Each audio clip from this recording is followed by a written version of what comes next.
You demolished your sleep schedule again, so here you are. Good to see you. I mean, that's not good for you, but that's good for us. So, oh, no. Well, yes, I am. I'm glad you're here. I hope you get more sleep soon, though. And that was supposed to say test, but as usual, I apparently cannot find the T at the end of the word. So, I will check the things. Rawr. Sorry. That was unnecessary, probably. Okay. And then this thing, because I always forget it. Nice to see me on your screen again. Nice to see you on my screen again. How are things? I hope well. As usual, I am late. I apologize. But we are going to get right into the things as we usually do. Kind of. Yes. So what we're doing today is I had homework for next lesson. And hello, how are you? Good to see you. How is Pepper? Is he going to take you away from us again? That's okay. You started the year with the worst cold in your life. Oh no, but fine now. Well, get the worst out of the way. The rest of the year is going to be banging. That's probably not. Anyway, we're going to move on from that. So we are doing the things. Wait, shoot. I wasn't prepared. I'm never prepared for myself. Put that on a t-shirt. He definitely is. Oh, darn. Well, we'll miss you. Happy you're here for as little a time. Oh, wait. Hang on. Can you see? Wait, that's not. Hang on. What? Why does it... Why does it say that? It shouldn't be... Hang on. What the heck? Hang on.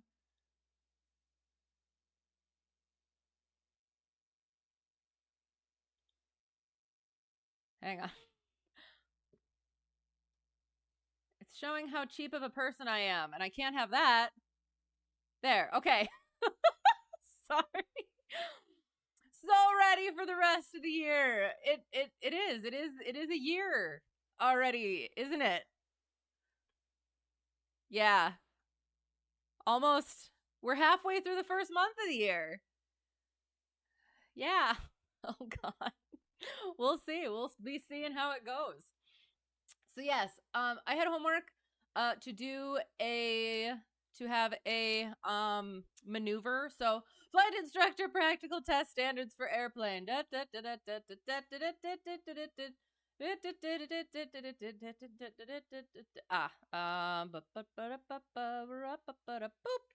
Maneuver lesson, pre-flight lesson on a maneuver to be performed in flight. So I was supposed to have a presentable presentation of a maneuver lesson, and I decided to do, boom, lazy eights this time because the one DPE that I might be doing that is closer by, somebody who is now a CFI and is instructing at the airport that I'm currently flying out of, his maneuver lesson was lazy eights. So that DP may just generally like doing lazy eights. So if I have that presentable and ready to go, that's good. So that's why we're doing this one. Pepper says rough to you as well, Pepper. Homework is to teach us how to fly. No. My homework is to make presentable presentations that I can present to my instructor while having practiced them on y'all, who is my guinea pigs. That is what it is. You're not learning anything. I am not teaching anything, but we're going to see how it goes. So, lazy eights. We're just getting right into it, I guess. What are lazy eights?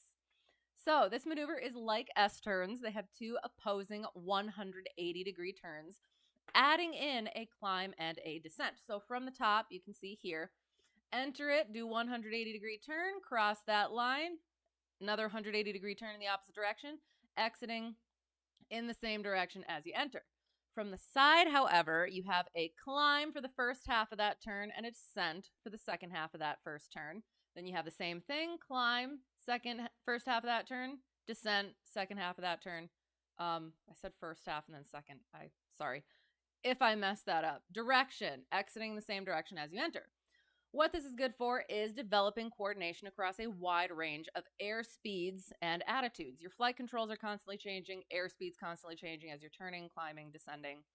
It also demonstrates the role that pitch plays in a turn, because we start with just a very little initial bank input, and with that pitch, that climb, that bank angle increases due to the aircraft's natural overbanking tendency. You're ready to learn from it. No. A lazy eight is an eight that doesn't want to do anything. That is one definition. No. I'm practicing my flows, and y'all are letting me know if it makes sense or what sorts of questions you have that I'm not making sense with. And no, we're just going to leave that as it is. Sorry. So yes, little initial bank input increases with pitch due to the aircraft's natural overbanking tendency. Overbanking tendency being, in a turn, the outer wing is actually traveling faster than the inner wing. It has to cover more distance in the same amount of time. As you can see here, you can see my cursor, right? Where's the cursor? There's the cursor. Perfect. So right here, this inner wing in this turn, see here, this plane, inner wing is tracing a smaller circle than the outer wing. So greater amount of distance in the same amount of time. That wing, outer wing, traveling faster than the inner wing. So for a climbing turn, when we put that initial bank input in and then start our climb, with that increase in pitch, our airspeed as well as our ground speed then decrease, which increases our rate of turn. We're turning faster because our forward movement is less in relation to our horizontal movement because of that slower ground speed. And then with that increase, that faster turn rate, our outer wing becomes even faster than our inner wing. Plus, that means that it actually has more lift than the inner wing. And if that bank angle is not held constant, that increase in lift on the outer wing, decrease in lift on the inner wing, the bank angle will increase with that pitch increase. Yeah. You do have a question for me. Oh no, what happens if you learn from me? If you learn anything here, non-students, you take that information and you verify it with more competent and reliable sources, namely actual instructors or some other, yes, reliable source. So, setting up for this maneuver, you climb to an altitude of greater than 1,500 feet AGL. Do our clearing turns and maintain our scan throughout the maneuver. Our configuration for this maneuver is clean, mixture is rich, power is at 2,500 RPM. And throughout this maneuver, heading angles matter. So we're going to begin on a cardinal heading, so northeast, south, or west, with a 90-degree reference off of our wing in the direction of our turns. For example, like in this image, a straight road. So when you're coming here and then doing your turn, crossing again there, and crossing again there. So I'm not sure about this page, but we'll go over it. So as I said, heading angles matter. So our angles or points that we need to be aware of are 0 degrees, 45, 90, 135, and 180 degree points. If we have our reference line like we were talking about, we cross that reference line. Our 45 degree is when we are headed at a 45 degree angle from our reference line. 90 degree is when we are headed parallel to our reference line.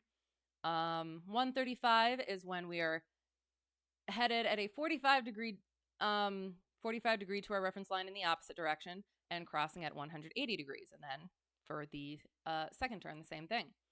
If we do just one distant reference point, our 0 degree point will be, it is a beam. So say right here is our 90 degree point.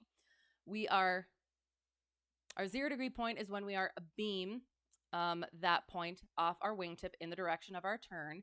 45 degree is when that point is at a 45 degree angle from our heading in the direction of the turn. When we are 90 degrees, it is head on with us. 135 degrees, it's at a 45 degree angle from our heading in the opposite direction, and 180 degrees is we are a beam from the opposite wingtip, and then the next turn.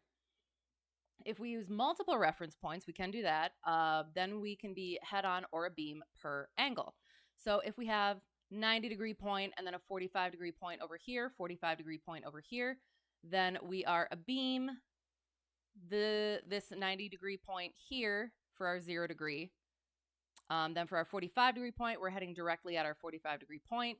90 degree head on to our 90 degree point. 135 at our 135 degree point. 180 a beam that 90 degree point. And then similar, we're head on for this 45 degree point here. We're at our head on to our 135 degree. See, this just seems like a lot of words and I kind of don't like it. So I'm fully able to pull it out, pull this slide out.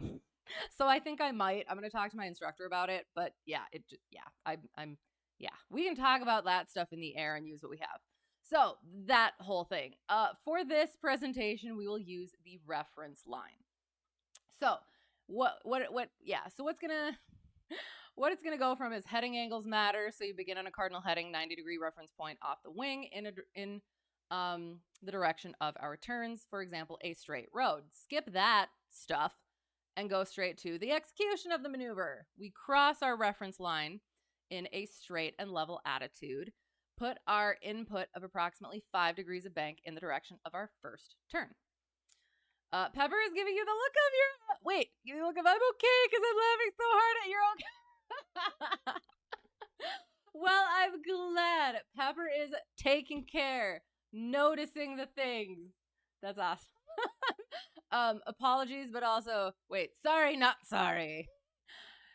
So, cross the reference line. Crossing the reference line in a straight and level attitude, inputting our approximately 5 degrees of bank in the direction of our first turn, at which point, from our 0 to our 45 degree point, so again, 0 degree point, 45, 90, 135, 180 degree point. From our 0 to our 45 degree point, we are gradually and continuously increasing our pitch to our maximum pitch up attitude of about 15 degrees. As we talked about before, our bank angle is also increasing during that time to about 15 degrees at the 45 degree point. From 45 to 90 degrees, we are leveling out our pitch while our bank continues to increase to its maximum bank angle of about 30 degrees.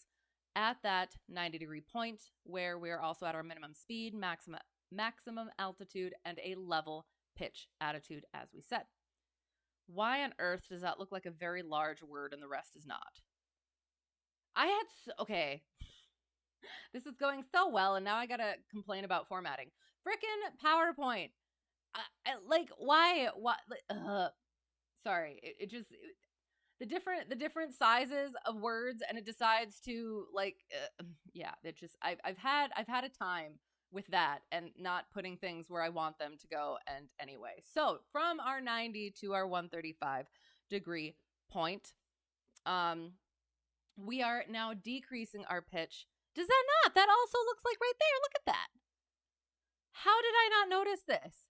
Okay, never mind. Sorry, I'm ignoring that for now. It's going to be difficult, but we're going to do it.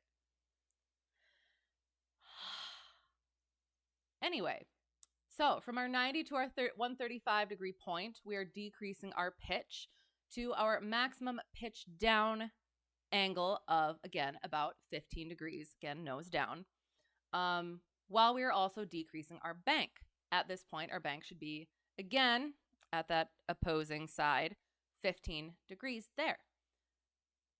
And then 135 degrees to 180 degree point, we are leveling our pitch once again and continuing to reduce our bank so that at our 180 degree point, we are in level flight at our entry airspeed and at the altitude that is the same as our entry altitude when we cross that reference line again. From there, we repeat all of that in the opposite direction, doing the same process for those angles and exit in the direction that we entered. It's very important to maintain coordination in this maneuver, especially for that right turn. You're going to need to use more right rudder. Common errors for this maneuver is too much bank. Right away, that initial bank, if we have too much input there, that can lead to having too rapid a maneuver without a sufficient amount of altitude change. So we really want to use that pitch in order to get that turn all the way around. It can also lead to exceeding our 30-degree maximum bank angle. We may actually need to apply some opposite aileron in order to not exceed that limit. As we talked about before, not maintaining coordination. Generally, you don't want to be slipping and skidding through the turn, but also that insufficient rudder on the right turn can make it so that you don't actually complete that turn properly. Ill-executed bank and pitch adjustments leads to a sloppy maneuver, as well as our next common error, which is abrupt control movements and over-controlling of the maneuver. The maneuver, if executed properly, should be able to fly itself, thus the lazy eights. And then, in general, failure to adequately clear the area for traffic and hazards, as well as maintain our scan throughout the maneuver. Not doing that is not very safety first. And we are all about safety first. We are visual flyers at this point. So that is always maintaining our scan, watching for traffic. And again, so in summary, this maneuver is very good for understanding aircraft performance with regard to energy management and how it relates to attitude. It also offers techniques for various flight situations and enhances our control abilities of our aircraft. They're also very fun to do, so that's always a perk. So, questions? Da da da da! That was very quick. Yay! Let's get in the plane. Yeah, so I did. As I go through these, I end up like the whole, I added in this overbanking tendency thing. I hope that went well. That was an interesting thing to go into. And then, yes, I thought about doing this thing, but I feel like it's a lot easier to just do it in the plane, I think. So I kind of just want to axe this slide and just move on because, it's just, not.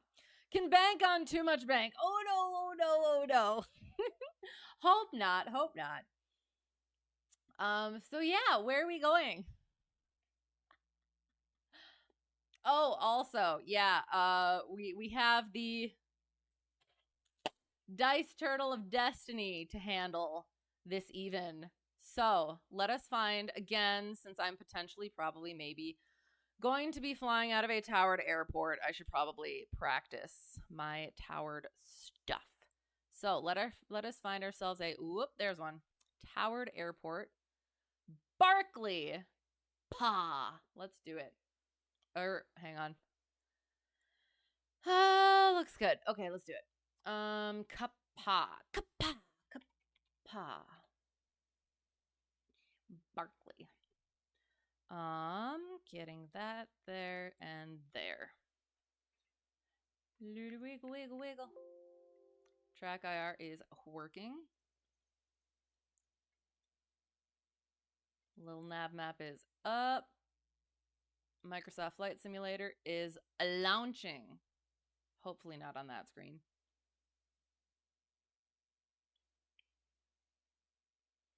So while that is happening, let us figure out what we are doing today. So there's a couple. I said the dice decide-ish. Well, technically it's one dice, so one die. But dice and decide sounds cooler.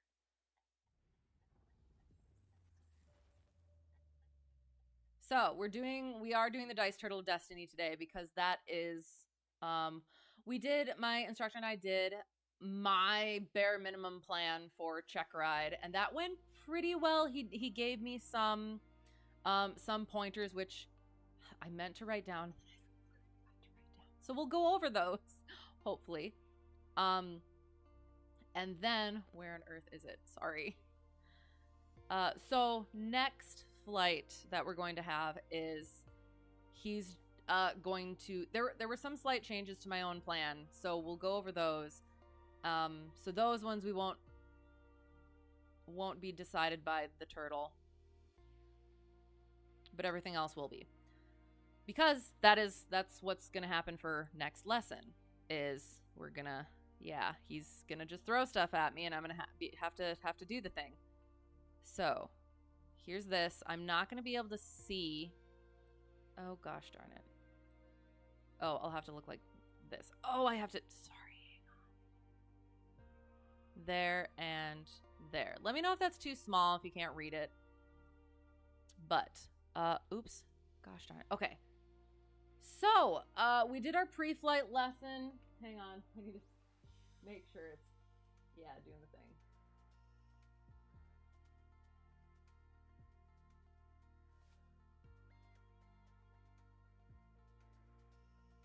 Okay.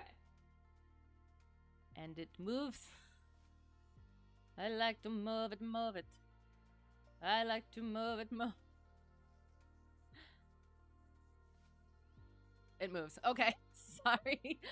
So, we did our pre-flight lesson on a maneuver to be performed in flight, our lazy eights. Pre-flight procedures are just going to kind of happen, I think. Airport operations as well. So, our takeoffs and landings. Let us do that thing. Takeoffs and landings. Okay, so we need 2 takeoffs and 2 landings. So, the dice. 1 out of 3. So, normal and crosswind. Yay! Excellent. So we'll put that in. Normal / crosswind. Crosswing. And then whoosh, a 5. So that's a 2. So short field. Yay! Landings. Oh, goodness.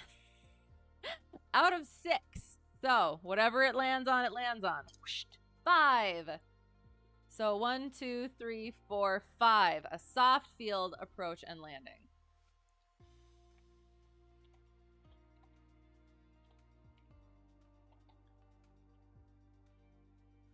And then again out of 6. 6. Yeah. A power off 180. Oh no. This is not good. Why do I do these things to myself? Because we're practicing. Gosh darn it. Okay, fundamentals of flight out of 4. So, if we go how was I gonna do this? We'll just go out of 4. Out of 4, yeah. Nope, that's a 5. Out of 4, 1. Straight level flight, perfect. Yay.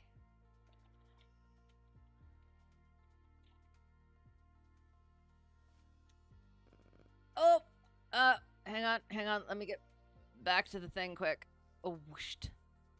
Hello. How is it going? It is going. We are starting our dice turtle of destiny. So, we're rolling the dice.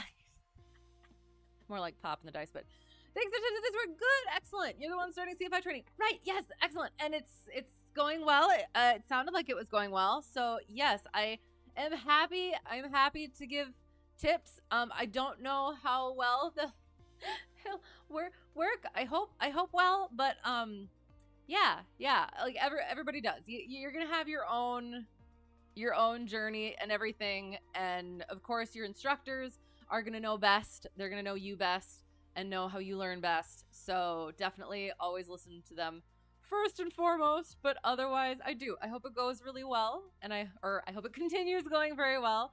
And I look forward to continuing hearing about it. If you've got anything at the moment, I'm willing to listen. I would love to know. Performance maneuvers. So we're doing lazy 8s for this one, so we won't do that. But if it's odd, we'll do steep turns. If it's even, we'll do steep spirals. Odd. We're doing steep turns. Excellent.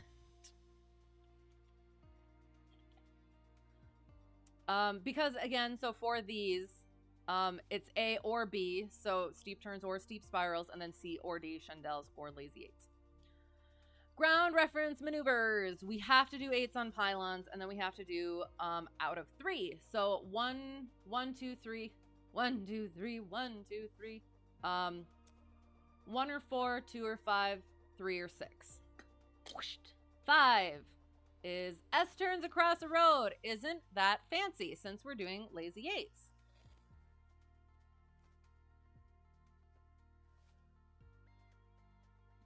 Okay, so then slow flights and stalls.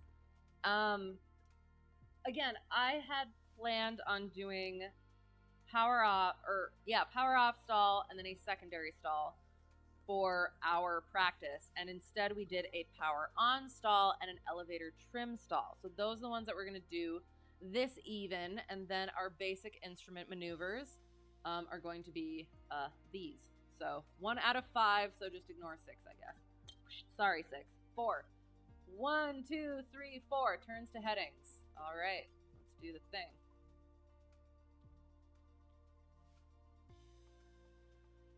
And then for our emergency operations, emergency approach and landing, as well as systems and equipment malfunctions, we're just going to go with the same plan for now that we did last time. Engine fire to an engine failure. Once I figure out a better way to do the emergency stuff, then we'll do that instead. Alrighty. Getting out of that.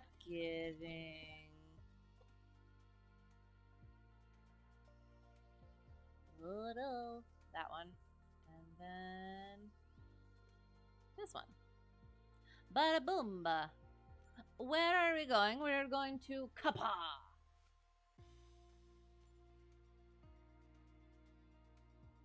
And boom. Departure. Yes, things going well so far. Excellent. You're working on putting together a lesson for runway incursion avoidance for the next class.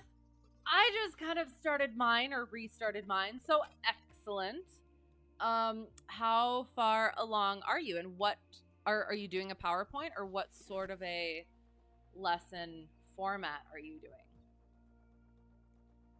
Yeah, runway incursion is one of the big ones. So I really want to do well on that one.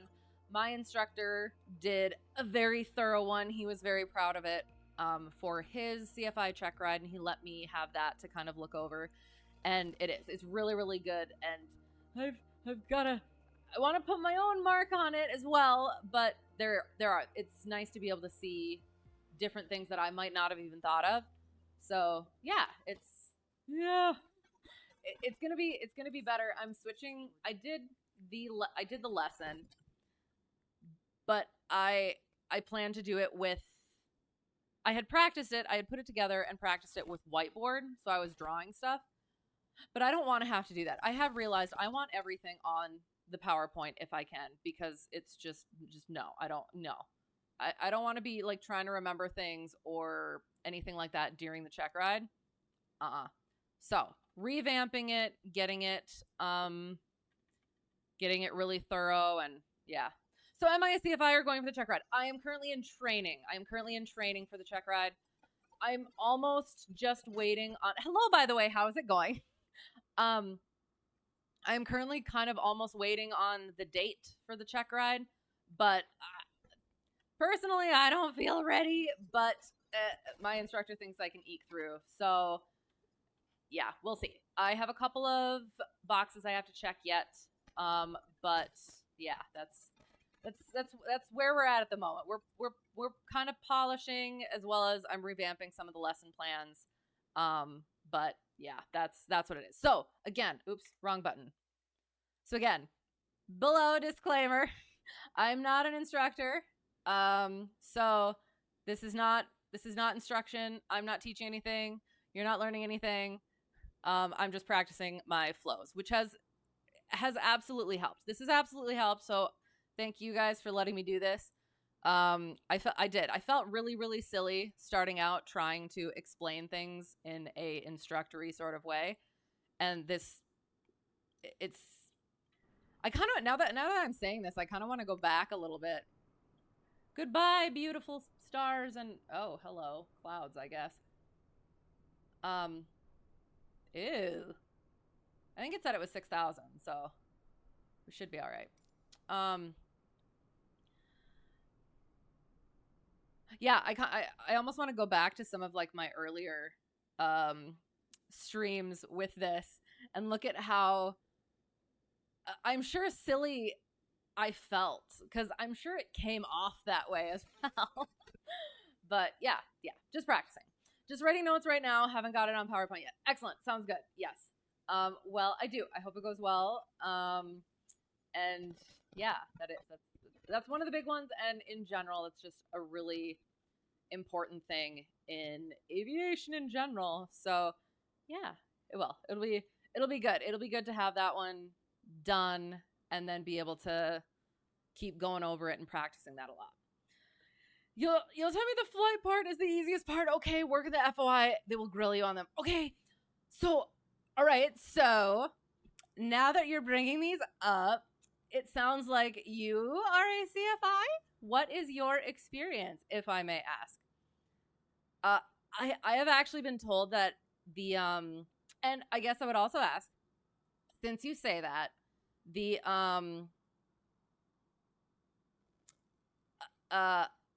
were you part 61 or part 141? Because I almost feel like maybe the 141 might go a little bit more into the FOI than the part 61, because for both of the DPs that I might go to, I have been told that they don't go into the FOI a whole lot. I'm going to go over them. I'm going to have them down, but I have been told that on the check ride they don't go into those as much. But yes, I do. I want to get back into that, because I've been working on just the revamping the regular lesson plans. But yeah, looking forward to getting into that. Getting all the acronyms down on paper and PowerPoint. Okay, so we are in the aircraft. We check our Hobbs time, and then we turn our battery on. Pitot, nav, don't have a strobe, beacon, taxi, landing, flaps. See, the other thing too is I've heard that as well. Like the flight portion is the easiest, but I feel like I'm the person who's gonna mess up the flying portion because I honestly don't feel quite comfortable in the right seat.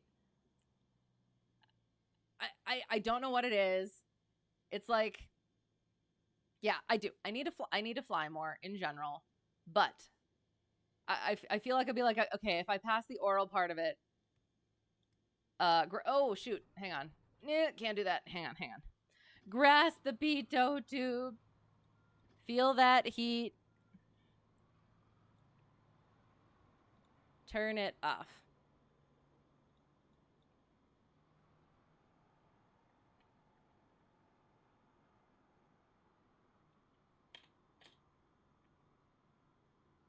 And our fuel level looks good, but we'll fill it up anyway, probably.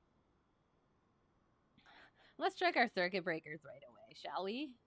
Yes, perfect. Then we strain a little bit of fuel from each wing, checking for color, light blue. Hold it up to something white if we need to. Make sure we tilt it, see if there's any water bubbles at the bottom, any sediment inside it, and then dump her on the ground. And then we'll fill up. We'll check our fuel quantity. Oh, would you look at that? We're going to fill up anyway. And then we go out here, and we check our oil level. But technically in this aircraft, it is in here. Whee! Maintenance. Fill oil. Yes. We're going to put a half a quart in. Oops. I had to put a half quart in last time. So I don't like having to put just a half a quart in. Because I ended up putting more than half a quart in. And also, it freaking took forever to get that half a quart in. I kept checking it and realizing it was not where it needed to be. And then all of a sudden, it was more than it needed to be. Yeah, anyway. I like just putting in the full quart. Anyway. 141, but it's all up to the DP right at the end of the day with, oh gosh. Plan of action. Okay, I was like, oh, I should know that acronym. Yes. And that's why. So the one DPE that I was going to have, that I might still have, I'm still checking his schedule. My instructor had him, so I had that really close knowledge, that immediate knowledge. But then now, yes, an instructor who is now an instructor, new instructor, recently took it with this other DPE that I might be going to. I'm on his list now. He has more recent knowledge. So, yeah. So I don't know. So, yes, and that's why I'm just going to be good for everything all over the board, hopefully. Yeah. But we'll see. I appreciate that though. I will definitely get into that a heck of a lot more. And be prepared. Ha ha. Because now it's evil.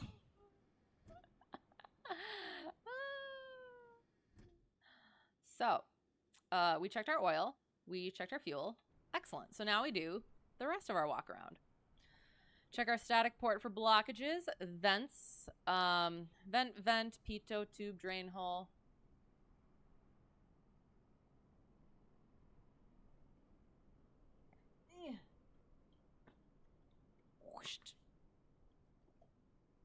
Neum.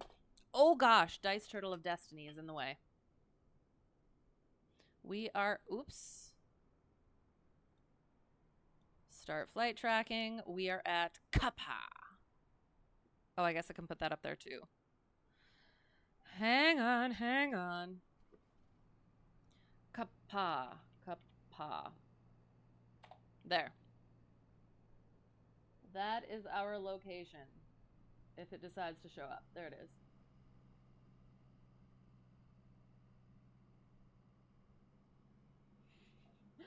Sorry, I'm trying not to make...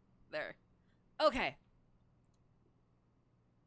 Static port, vents, pitot tube, drain hole, stall horn, checking the front of the leading edge of the wing. And then we're going to lift up a little bit on our wing to make sure it is connected to the fuselage. Then we're going to take a look-see at our tire from this distance.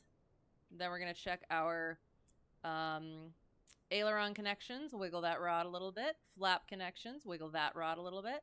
Make sure we don't have any brake fluid leaking. Antennas, baggage door if we have it. Elevator, checking those connections. Rudder, checking those connections. We can move it just a smidgen. I always, yeah. I have to do something about my rudders, I think. I keep saying that and I never do. I apologize. And then we lift up on it a little bit, checking those connections, checking the trim tab connections, as well as this aileron. That's an elevator. This elevator side.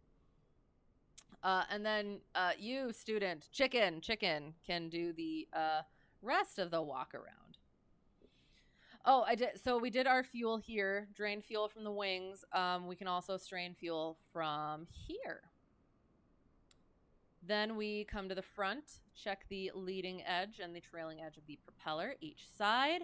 Not going to talk about alternator belt because the plane that I fly doesn't have one. Wiggle the exhaust ports, make sure those are solid.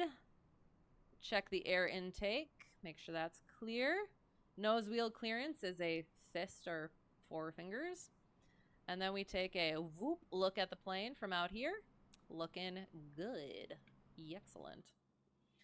The path to hell is paved with good intentions. Yes, that is true. I'm not sure particularly what that was in reference to, but I'm sure I said something. Hello, how is it going? I hope you're well. Oh God, tell you about the antennas, what they are and how they work. Oh, let's see. I haven't done this one in a while. These are our comm antennas. On the plane that I fly, we have a GPS puck, which is about there. This is the DME fin. I think this one is the the NDB. I would have to double check on that one. And then these whiskers, they make a V, is our VOR antennas. So we have nav, GPS puck, and radios. Did I pass? Rudder. Oh God.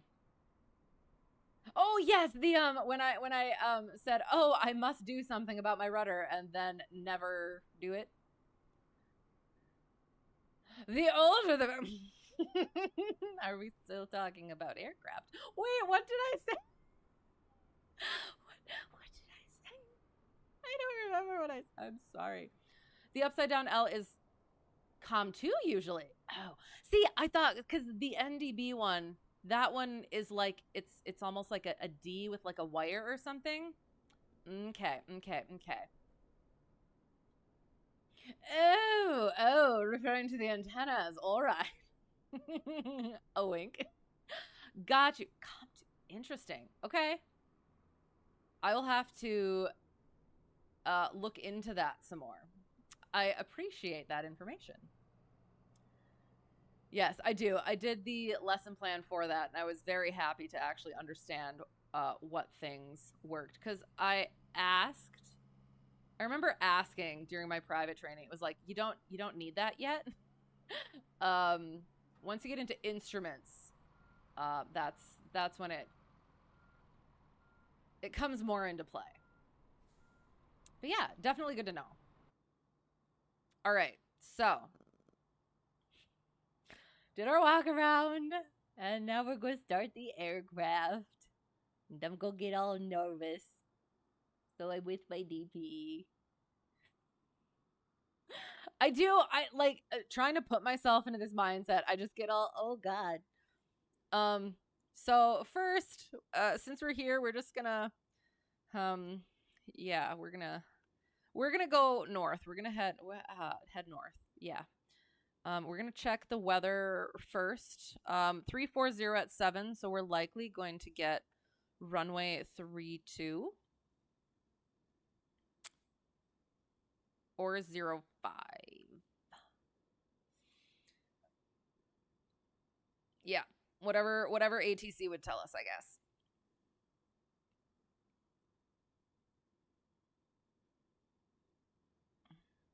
Oh, that would actually probably be potentially perfect. So we're going to get our Foreflight, our airport diagram out. Oh, look at that. We have a hot spot. We are not going to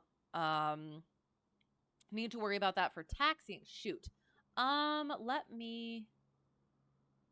Since we were talking about runway incursions, might as well bring this in. The airports that I fly into and out of primarily don't often have hotspot things. So, whoosh, let's take a look-see. So we are, oops. Oh, no, you can't see. Sorry, hang on. So we're over here, and we are probably taxiing via Alpha or just via Charlie to runway 32. Yeah, because otherwise we'd have to cross a runway to go to 05. So yes, we're going to assume we're going to get 32 heading to the north. We have a hotspot here.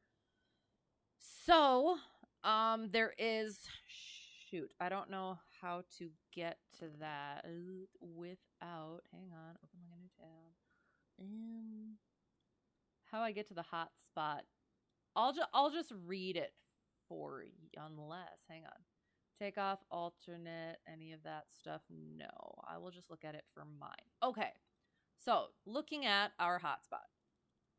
We have a hotspot at Foxtrot with crossing runway 1432.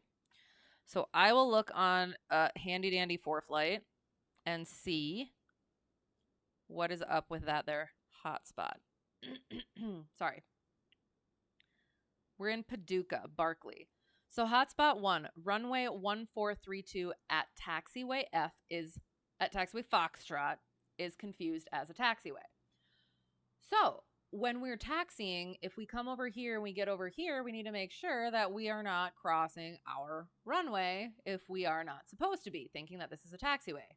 Also, however, when we are taking off here, we also need to be aware of anybody potentially confusing this for a taxiway and coming onto the runway incursion. So yes, being aware of that. Hazmat inspection, interesting. So always, always, always keeping an eye, even if you are cleared for takeoff, cleared for anything, still watching. Eyes outside. There, yay. Okay, so we did the thing. We looked at the thing. So now we start the thing. So fuel is on, trim for takeoff, circuit breakers, but-a-la-la-la-la. And we did look at them earlier, but just in case they're being sneaky, it's looking good. Okay. Circuit breakers, but-a-la-la-la. Seatbelts on at all times. Exit out the doors to the left and right. For now, make sure they're shut and locked. No talking during takeoff and landing. Taxi, takeoff, and landing, except for phase of flight that we are in.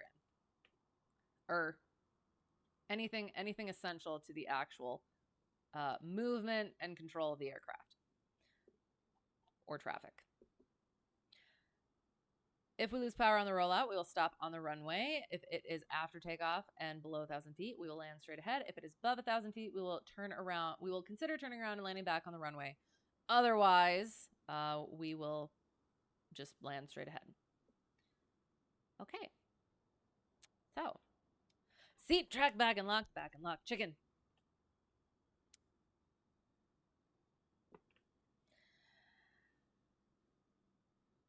Avionics are off. Autopilot is irrelevant. Carb heat is off. Beacon goes.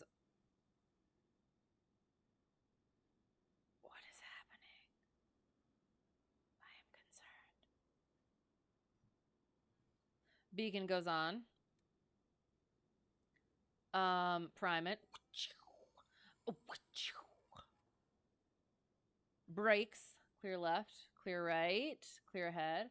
Clear back. Clear prop. Mixture's full. My instructor forgot the mixture last time. I was very pleased. I was like, oh, it still happens.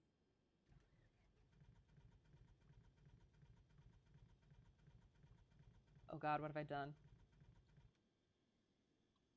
Mixture's full. Carb heat. Fuel is on.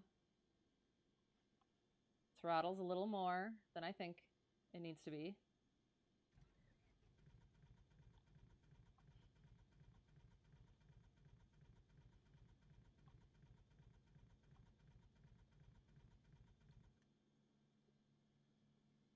Alright.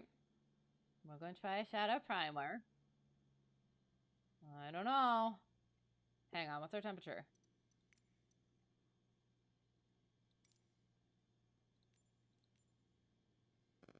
It's minus. Oh, did we need to put a heating? Do we need to connect? Ah! Ah! Hello! Clear! Prop! It looks like poop. But yeah, that.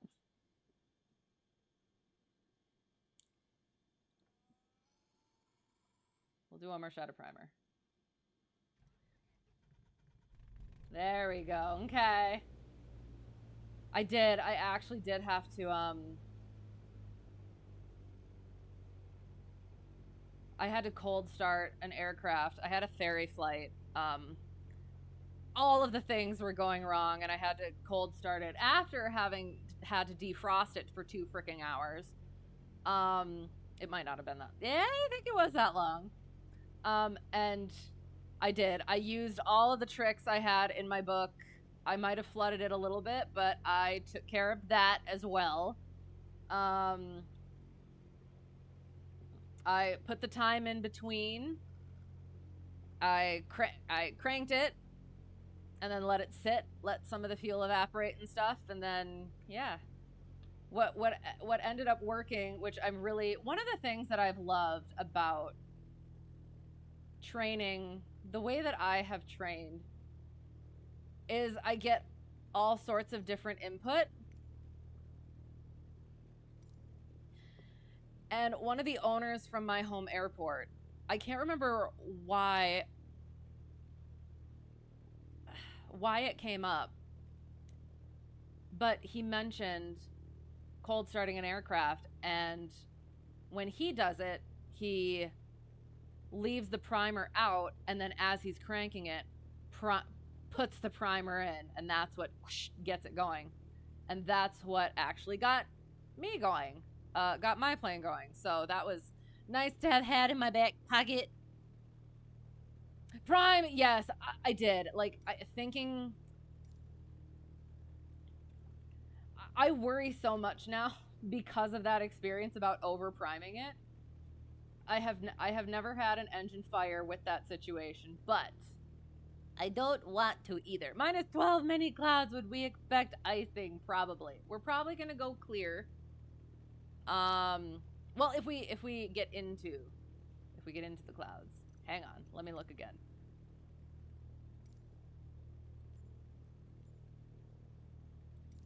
Yeah, we definitely won't get into the clouds. Well, hang on, let me look though. Cause like there's that whole thing where if it's too cold,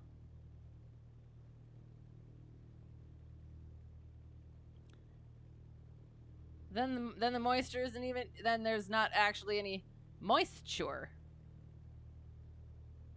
So it can't even stick. But no, yeah, we're definitely not going into the clouds. Oops, wrong button.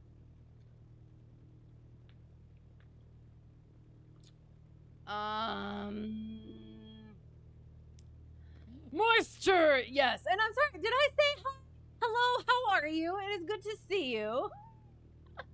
Sorry, it's like I'm like all in the mindset of, oh god, I'm going to do Checkride. But yes, I do. I hope you're well. It's good to see you.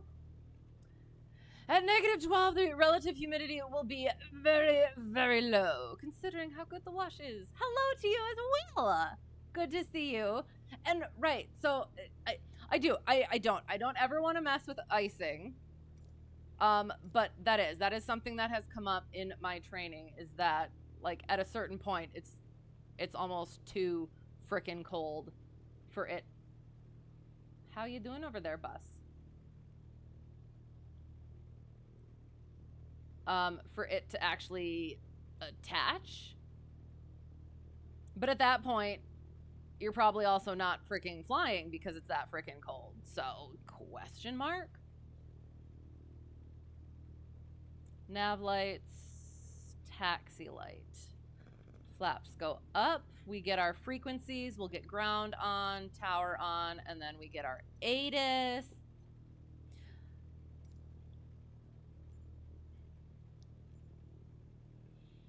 All right. Kilo Papa Alpha Hotel. The 16th at 0453 Zulu. Wind is 340 degrees at 6 knots. 10 statute miles of visibility. Overcast at 6,000. So ceiling at 6,000. Minus 12 degrees Celsius. Dew point minus 18. Altimeter 3025. Remarks AO2 differentiates precipitation. However, unknown precipitation began at 1:08 past the hour, ended at 2:07 past the hour. Sea level pressure is 1025.1 millibars. No, precipitation. P is precipitation. P is precipitation. There was 0 inches or something in the past hour. Zero accumulation in the past hour, I believe is what that one is. And then T, temperature, 1 is minus 11.7 degrees Celsius, minus 17.8 degrees Celsius for our dew point. Money means under maintenance. That's the word. 3025-340 at 6. 3025. Oops. Wrong way. I think he just took off my wing. All right, does that jive with our elevation?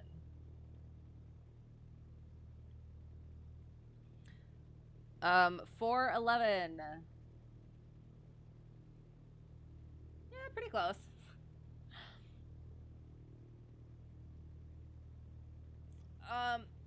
You love the 152 that I fly. However, you can't figure out how to open your community folder to FS 2020. So you go into your, like, your name on the computer. Yeah, whatever your computer's named, you go into, hang on. Let me see if I can open it. Yeah, so that one, it should be your name, and then you go to app data. I'll see if I can type it out. Hang on. Oops. Name, app data, and then it should be roaming.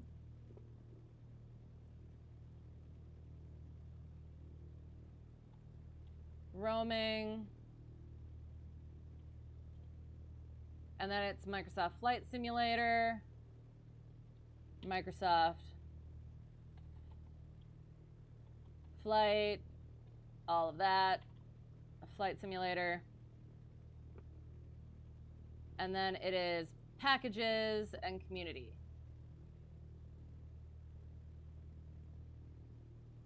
Oops.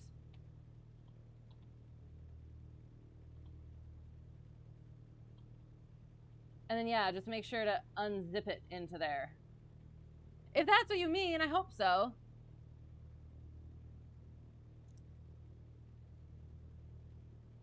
Hello! How am I? I am quite well. Yeah, still doing that that grind. It is. It's a lot of work, but that's good. I always hear it's the hardest to prepare for, the easiest checkride, but we'll see. But yes, good to see you. How are you? How are you? Oh no! Remark, automated station with a precipitation discriminator. Yes. Unknown precipitation beginning at 1 8. Yes. See, yes. Okay, 0.01 of an inch of precipitation fell in the last hour. Thank you. And then hourly temperature. Oh.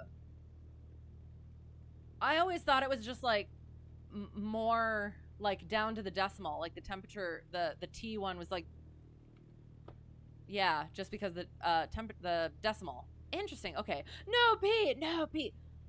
In this situation, no P is good.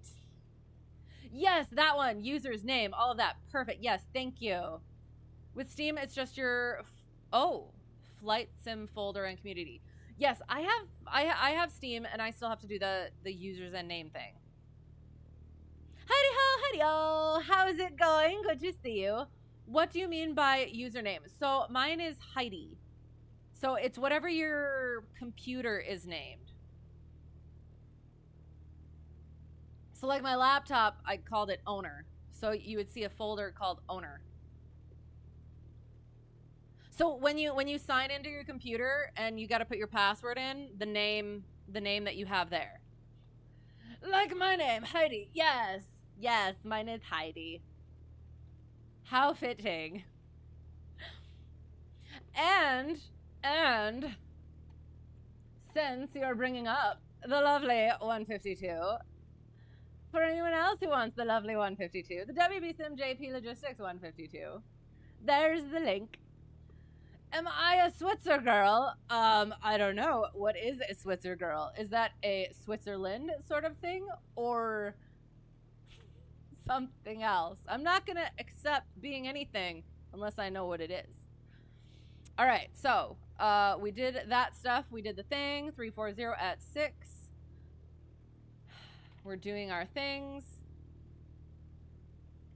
We are here. So we've got all our stuff together. We put our ground frequency in. We have our tower frequency in. We have our ATIS. We'll say it's whiskey. Let's say it's whiskey. Switzerland, I am not. I am of the US of A. Although, I like their chocolate and other things. I'm trying to think of the other things. Yes. Are you a Switzer? USA. All right, so we did our things. Cheese, yes, the cheese. Except for the Swiss cheese model. Not okay with that. But other than that, yes, the cheese. Mainly the chocolate, yes. No, you're next to the east. All right, sounds good. Well, excellent. Whoa. Sorry, hang on. So we're going to turn our booties around in the proper direction so that we're ready to go. All right. I think. Hang on. Yeah. Nope. Could have just stayed where we were at.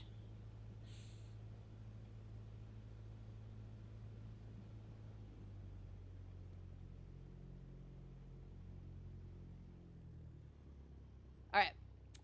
So we call up, we're ready to go. So we call up ground. We say who we are. Hang on. Who we're talking to, who we are, where we are, what we want, as well as that we have the weather. So, where are we? Barkley Regional. Barkley Regional, Cessna Hotel Tree 1 Delta 1 at the GA ramp with whiskey. Ready for taxi. North VFR departure. And then they would come back and say,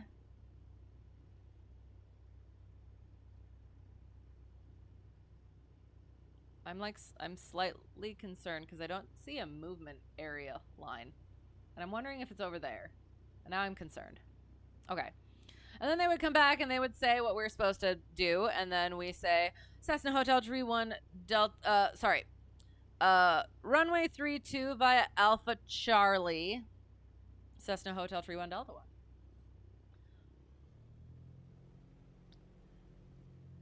1. Of the holy variety, yes. Arnie was born not too far away from you. Really? About 10 kilometers.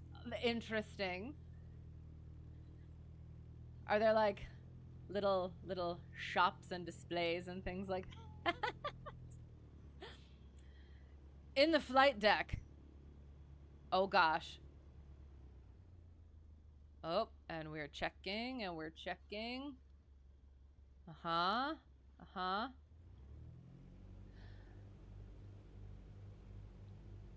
What are we talking about in the flight deck? Swiss cheese in the flight deck? We don't want Swiss cheese. See, this is why we check. This is why you get off my taxiway. He took my wing off. That's not very nice. Yep. So again, to iterate, this is why even if we are cleared to do something, we're always visually confirming that we are indeed clear to do something. cleared does not equal clear. Ha ha ha ha ha. So we are following Charlie. Not runway, taxiway Charlie. We are maintaining our center line.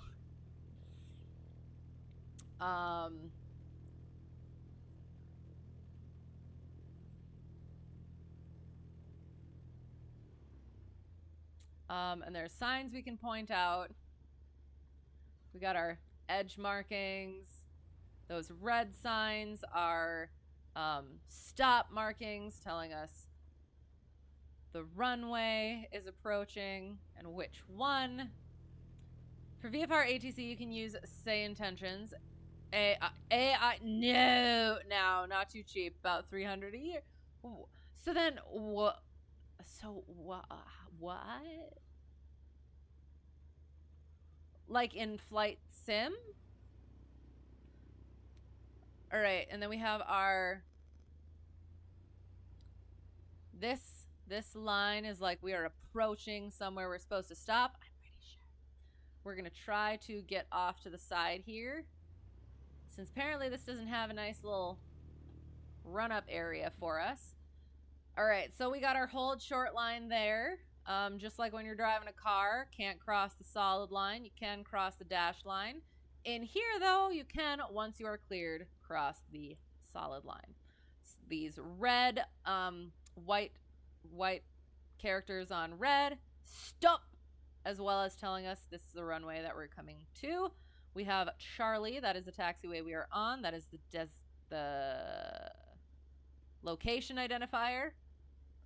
And then runway 32. Yeah. Now we'll do our run up. Okay, so fuel is on, trim for takeoff, flight controls. We make a square with them.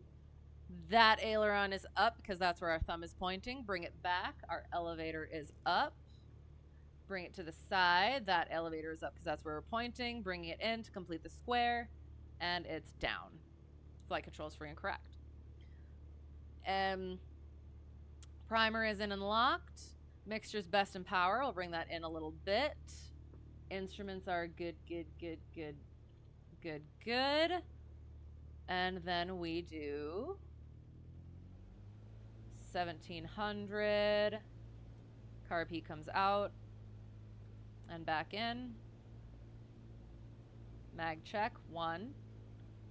Listen to that drop. Back. 2 to the left. Drop and back. Oil temperature, oil pressure, ammeter, vacuum, and out. Also try before you buy. Okay. That sounds interesting. Is it one of those things where you're gonna forget to take your credit card off it and then you're gonna start paying for it? Fast taxi, was it? My bad. No. I'm glad you noticed that, non-student. I was wondering if you Yes, for the flight sim. Okay, it came out a few days ago. You can speak as you do, and it will recognize everything. How good is it, actually, though? Because I've seen some of the aviation ATC AI stuff, and it's not always. It sounds good, but it's not quite right all the time. I'd be curious, but also nervous. All right, so at this point, we call up tower. We say,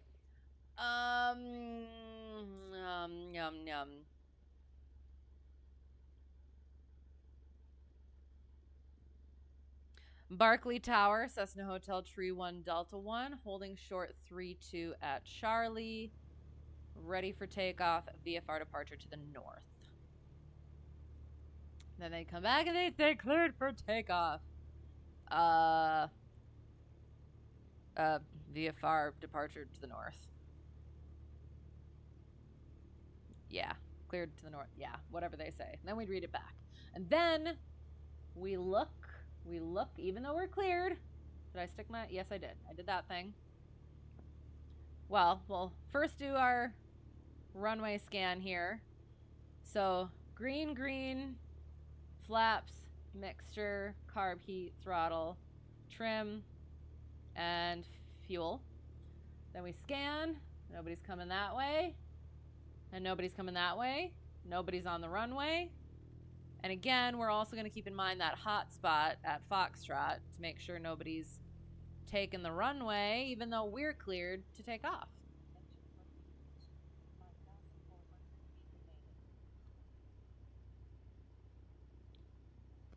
Just try it before you buy it. Okay. Have you tried it? Is it good? You say yum. Did I? Oh no. I wouldn't be surprised. Or watch this vid. Yes, I probably have more time to watch a vid than to actually try the thing. Did the thing. All right, so normal and or crosswind takeoff. So we had 340. We have a slight crosswind to that way. We're on 32.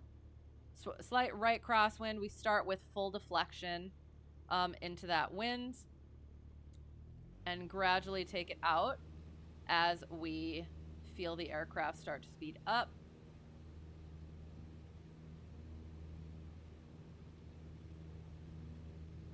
And then we're watching our speed, watching the runway, keeping our hand on that throttle.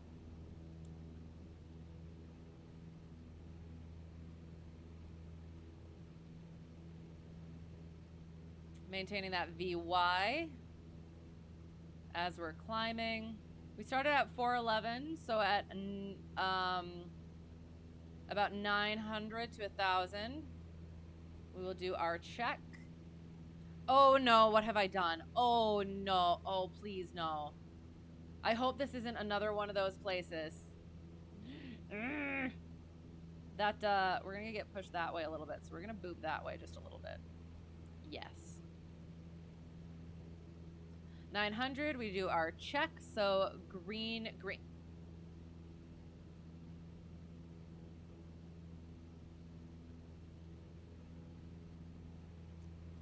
Green. Flaps, trim, fuel, throttle, good.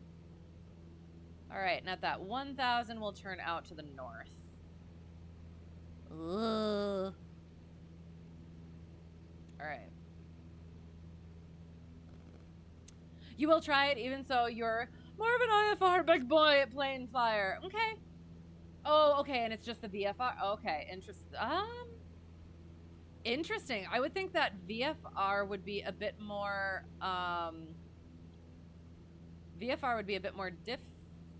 difficult to have AI for, when IFR is a lot more structured. Interesting. But yes, report back if you would like to, if you can.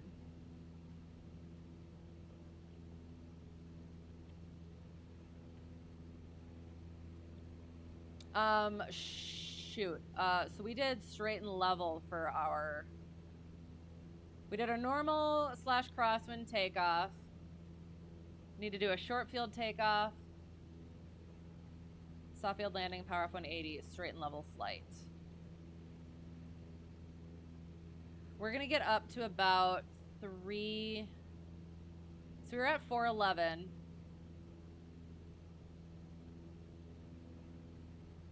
So we'll get up to 3,000.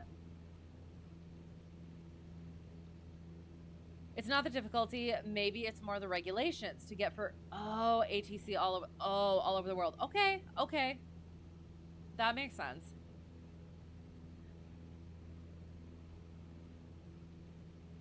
I wonder what it's feeding it. Is it feeding it like live ATC or something? Is live ATC just USA? Because I have tried to find out of the USA stuff on live ATC, some of the airports, and I don't think I've ever been able to find one. Right now it is only for the US. Okay. No. Okay. All right, so we are climbing at our steady climb.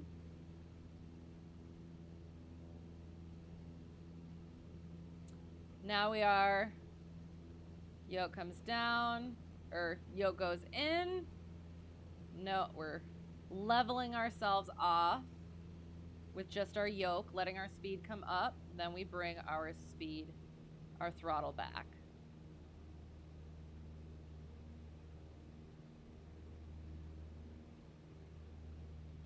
And then straight and level flight.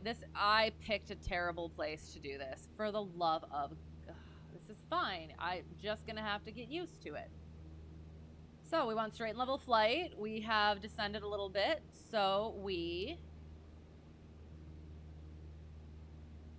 figure out where we went wrong. Seems like we need a little bit of nose down trim. So yes, again, there are two parts to straight and level flight. It is straight, so we're maintaining our heading.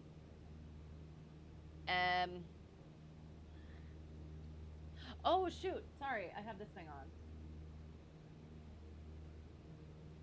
I was checking to make sure things were working, and then I forgot to shut it off. All right.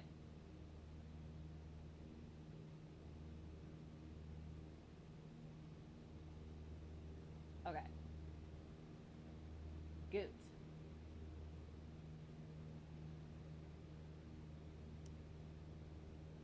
So, straight and level flight. We are making sure our heading is solid. Other thing to keep in mind is we may have a wind. So, since we are visual and we are going straight, we pick a point in the distance. Let's say this lake or pond or whatever that is right there. And if we find ourselves going in a different direction, if we're headed straight for it and we find ourselves going off to one way or another, we're going to need to adjust our heading to account for wind correction. Second part of straight and level flight is level flight, so maintaining our altitude. So with the movements of the air, our altitude we might get bumped a little bit, but it should remain pretty solid at our 3000. If we need to reconfigure with trim or power, we can do so.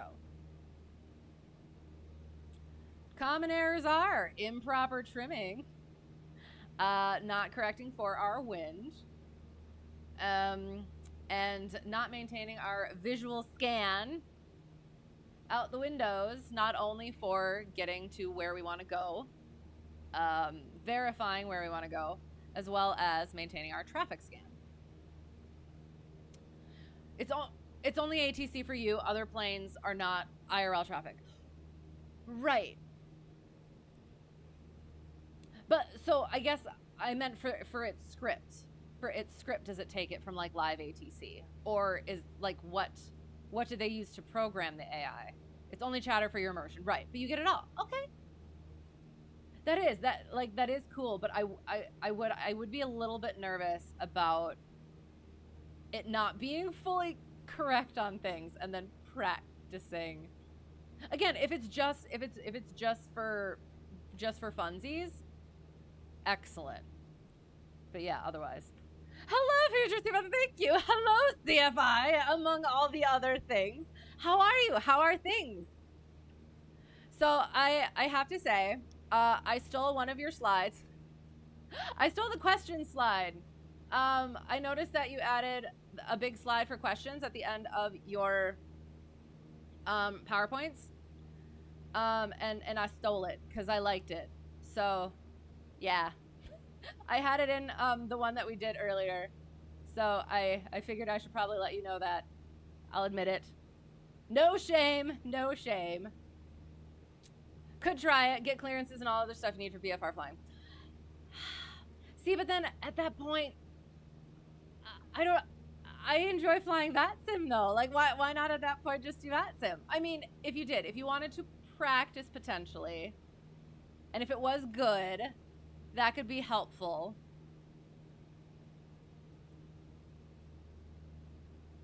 But yeah, I don't know. I'd be super curious about it and see how good it is. Doing good. You're fourth in line for becoming the CFI there, so it's gonna be a while. Okay, but it's okay. Okay, sounds good. And good. Glad you found something worth taking. So I haven't quite gotten to all of them. I just started revamping my runway incursion one. So I went through that one, and I did find lots of stuff in there that I want to make sure that I touch upon. But I haven't gotten into it thoroughly. But yeah, that was just like the one thing so far, because I'm so bad at conclusions, and that was one of the things in the Todd Shellnut videos that was like, make sure you let them ask questions at the end. And I was like, oh, that's a perfect opportunity to like kind of go to the next slide. Oh, all right, there you go. Any questions? Without being awkward about it, because that's what I do. So yeah. No, I did enjoy them. So we did straight and level, and now, since we were talking about scanning for traffic, before we start our maneuvers, we always want to do our clearing turns. So, so we talked about straight and level, and then completely started going off straight and level. So there is. Did you catch that, non-students? We got off of our straight and level. We were some degrees off of our heading. So we got to keep aware of that. It's easy to, when you're not keeping an eye on your directions, where you're going, where you want to go, as well as on your instruments, verifying, cross-checking. It's easy to get off of either one of those things, either straight and level. So we just make our nice, gentle corrections as quickly and smoothly as possible.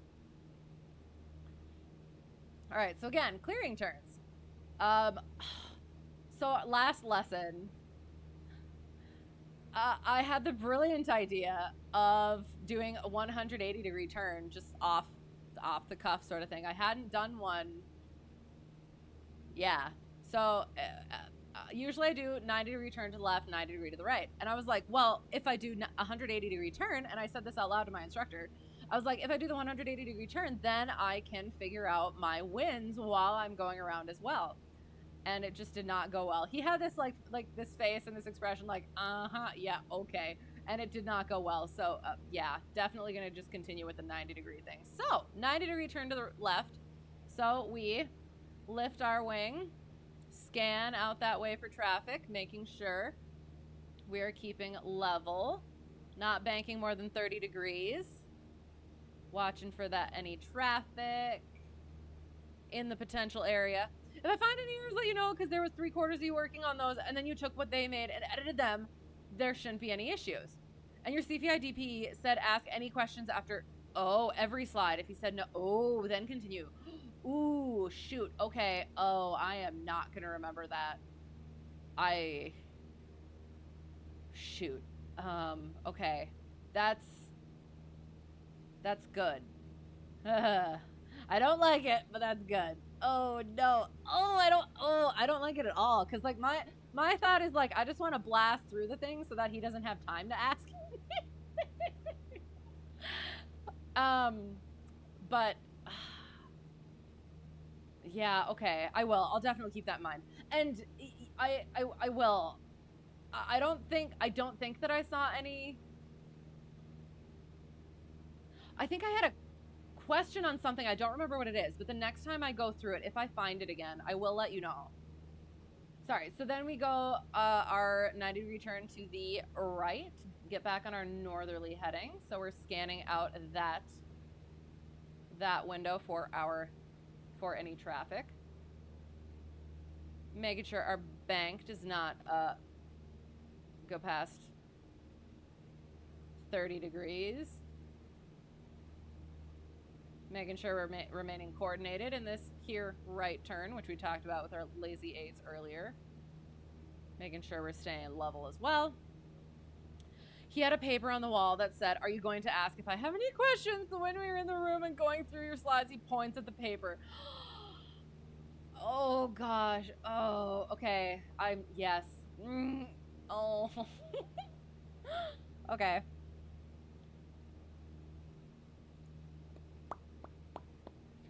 What if instead of saying, any questions, I say, are you with me so far? That way, he might say yes, even if he has questions, and then I can just continue blast. No, okay. 95% of the time he said no. Okay, yeah, fair enough. And don't worry, they won't ask much. And I'll start, no. It's one of those things where I'd rather, I'm happy it's coming in now so that I'm prepared for it. So I appreciate that. Just beating around the bush at that point, yeah, but I know. I do. I have a theatrical personality, so I can be a little bit melodramatic, especially like when first being hit with something. And even just saying being hit with something, it's not, but yeah. So I'm sorry for giving you that impression. That's just my general personality. I apologize. But no, that is because I have worried sometimes about when I'm going through my lessons, and I'm just like, well, is this actually making sense? Are they going to be able to take in all of this information at once? I try to like break it up, and yeah, but I don't know. So that's probably a good thing to do anyway, not just having the questions at the end, but yeah, I don't know. If you fly with other sims in multiplayer, now that you say that, did I forget to turn multiplayer on again? Oh no. Oh no. I might not even be on multiplayer. Oh no. I thought I did. Does this mean that I'm online or no? I'm not seeing anyone. Oh, shoot. That's not what I wanted to do. We're going to resume for now. If anyone cares to join, let me know. Otherwise, we're just going to hope that we are online.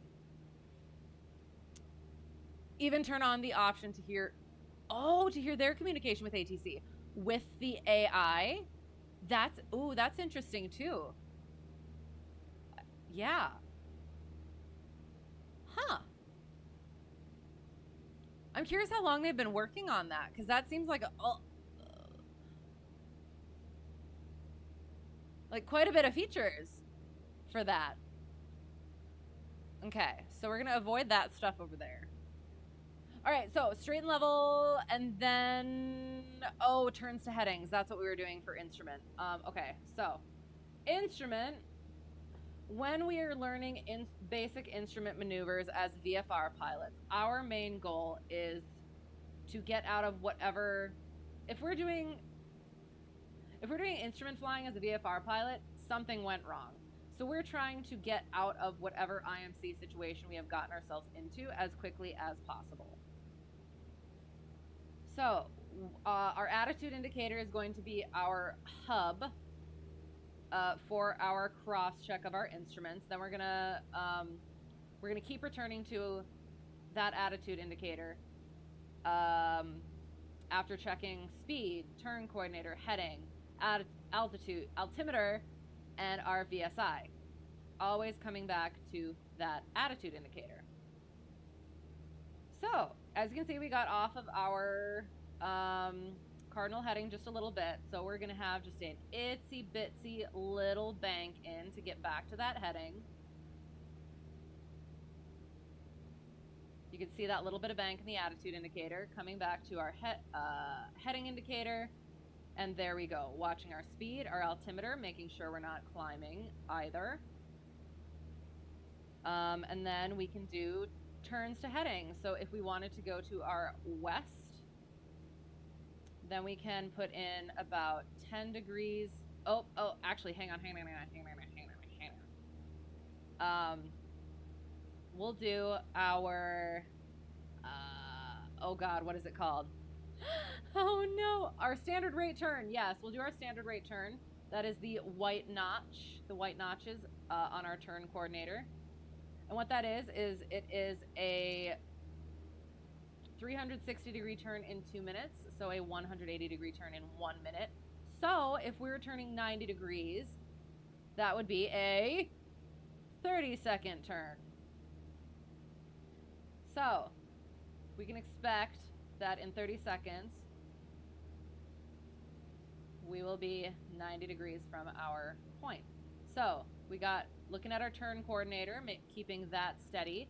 Then we're checking our altimeter and our VSI, watching our heading indicator to see when we are coming out of our turn. Getting back to our altimeter, VSI, coming up on our westerly heading, and we roll out from that standard rate turn on west, making sure our altitude is good, attitude's good, speed's good, heading is now good again. Excellent. Yay. I don't know. Turns to headings. Yay. Common errors. Doing too great of a bank, hyper focusing on one instrument or another, neglecting one or another. So when you're in a turn, you might end up losing altitude. So you got to make sure you're checking your altitude, cross-checking your altitude, as well as doing the same thing that you do in turns, where you make sure you're adding that little bit of back pressure in on the yoke to account for that loss of vertical lift in that turn. Yeah. You always worried, but when you first got in there and you started, the first thing out of his mouth is, I'm not looking for perfection, I'm looking for ability. Okay. So if you mess up on something, he won't grill you to death about it. He will make sure you know why or how it's that way. Right. Okay. Okay. And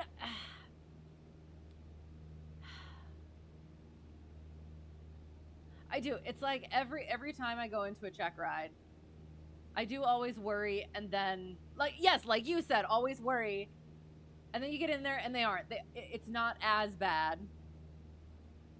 But then there are moments. And especially with this, I don't want to take it lightly at all. Not that it's like not stressing is taking it lightly, but just because it is looking for that ability. So what if my ability isn't showing through? Do I have enough ability? That is the question. So yeah,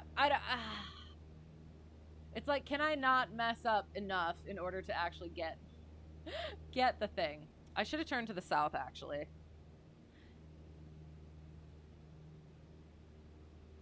We'll quick turn to the south.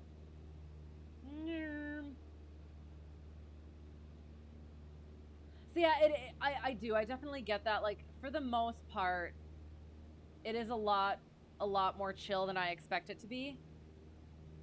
But I always seem to find some snag. So, I don't know. I'm not sure.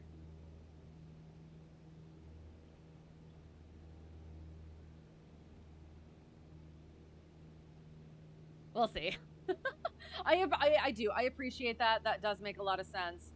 Not looking for perfection, looking for the ability. So, yeah. We'll see. Okay, so we're going south now. We'll do our stalls. We're going to do the power on stall first, and then we'll do the elevator trim stall. So power on stall. We do our power on stall because, let's say we're a little bit low in altitude, so we're going to add a little bit of power.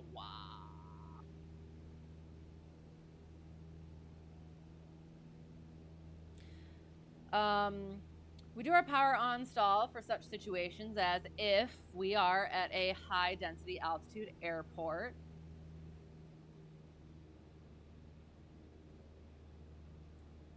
We're overweight, it's hot out, and we think we're able to take off. And we start trying to take off. We're not climbing it. We got to clear some trees. So we're not climbing, so we keep on. We've got it at full throttle. We keep pulling back on that yoke, even though we're not climbing. Power on stall. So, in order to recognize and hopefully not get into one or get out of one that we get ourselves into, thus our practicing of the power on stall. So, we'll bring it down to 1900. Hold our altitude with our yoke with some back pressure as we start to slow down.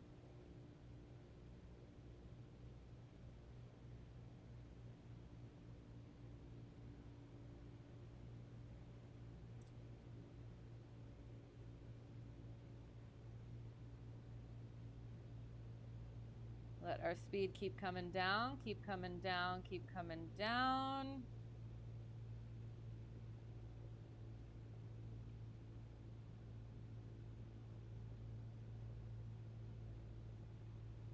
To about rotate speed, and then we power on. Letting that nose come up.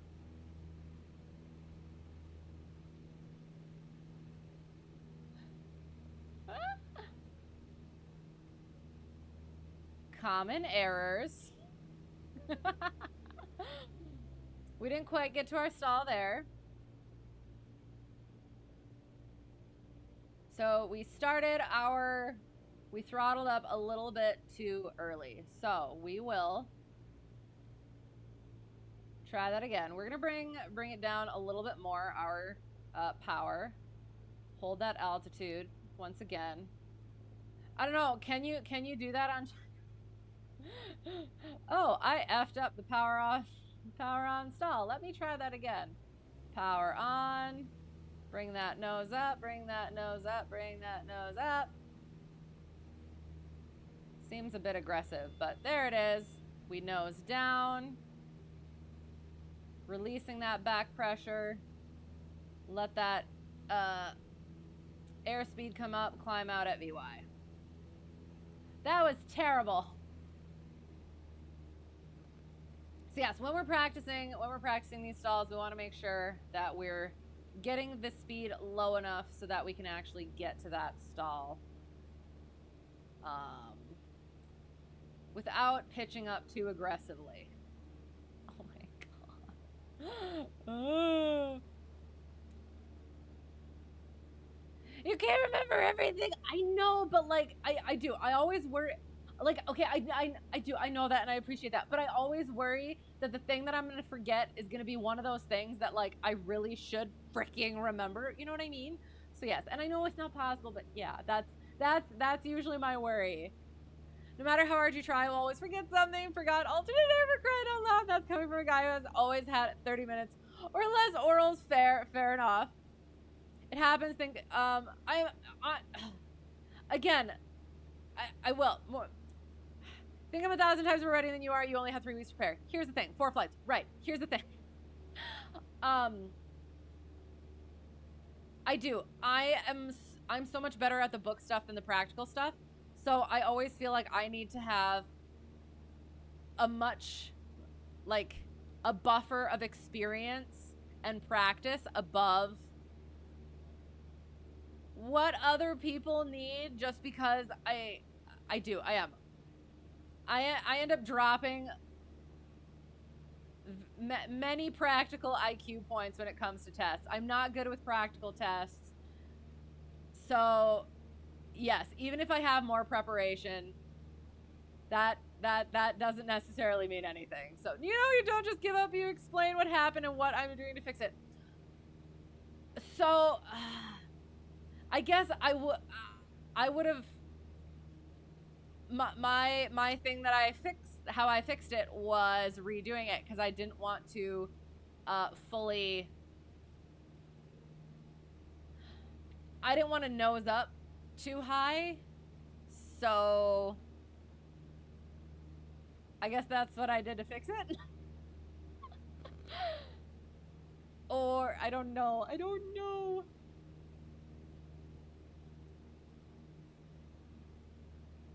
Or next time I'll just do it better. How's that? I think I wasn't at rotate speed for this. I think rotate speed was like 55 in here, so that was a me issue. That was definitely a me issue. I'll hopefully remember that. So there was power on stall. Now we'll do our elevator trim stall.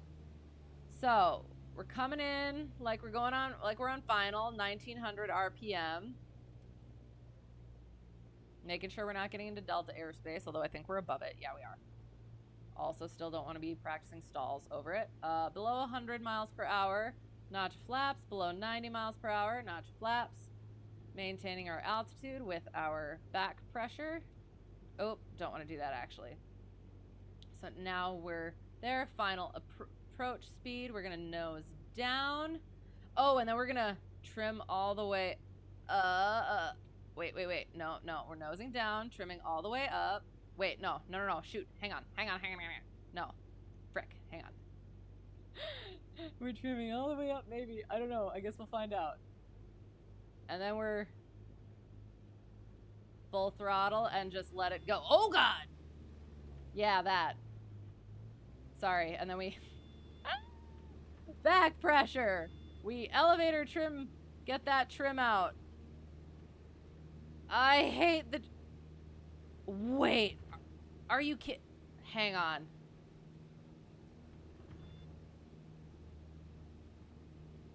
Does my back... Hang on.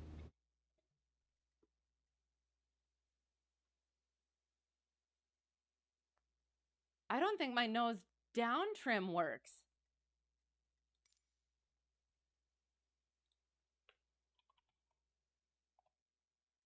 Engine trim, rudder, elevator trim. No, not my mouse. No, not... Yes, this one. Isn't...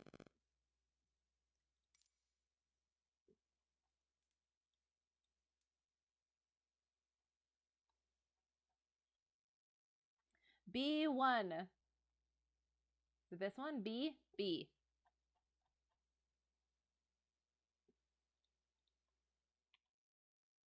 Oh, wait.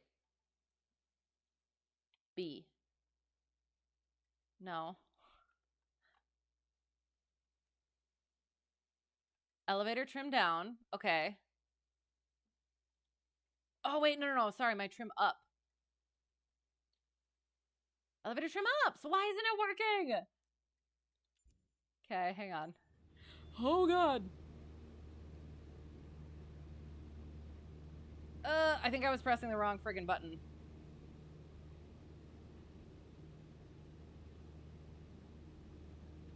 So.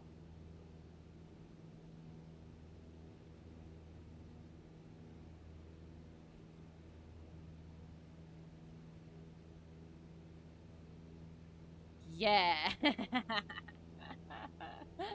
Oh, God. Hang on.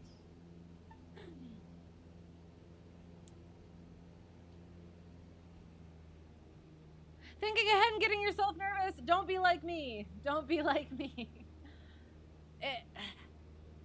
It is. It is easy. It is easy to do. It is a lot, but like number one instructor told me, breaking it down into the littler pieces definitely does help. Definitely still keep going back to the, yeah. Don't, what is it? Yeah. Still keep kind of going back to that once in a while. But it does. Just break it down. Just break it down. You're a little low, so you're pitching up. A little low. So I'm pitching up. Wouldn't just cut the maneuver right off, not gonna lie. You just went with it, was putting in power during the steep turns and taking it out because it was everywhere. Okay, fair. You did too, super stressful, such a high, yes, really expensive, right, you got this. Put the time in, yes, and we'll do great. Get an endorsement, that means you're ready. That is, yeah. For some reason, that's like a difficult thing to remember. I don't know why. If you get the endorsement.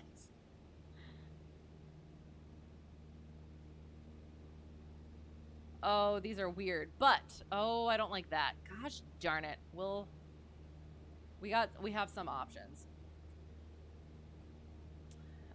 Don't expect results you didn't work for is what you live by. Stop expecting results you didn't work for. I like that. Okay.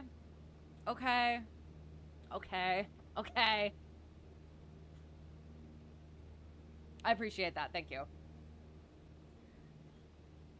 It'll get there. So that we're gonna try the elevator trim stall again because I got really messed up with that.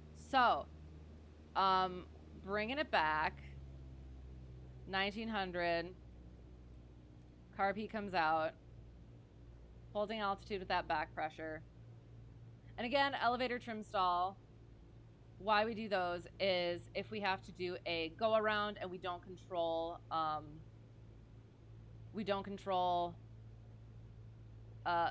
with the yoke, that trim can set us up for, oops, there. That trim can cause us to nose up in such a way that we can stall right over the runway. So then we nose down, start bringing that trim in for our final speed, all the way, all the way, all the way, all the way, all the way. And then power up and just let it go. And then that's when we control. Bringing that trim back out as much as possible. Cleaning up our aircraft as well while we're getting that trim back in. Notice, potentially, oops, not descending. Haha.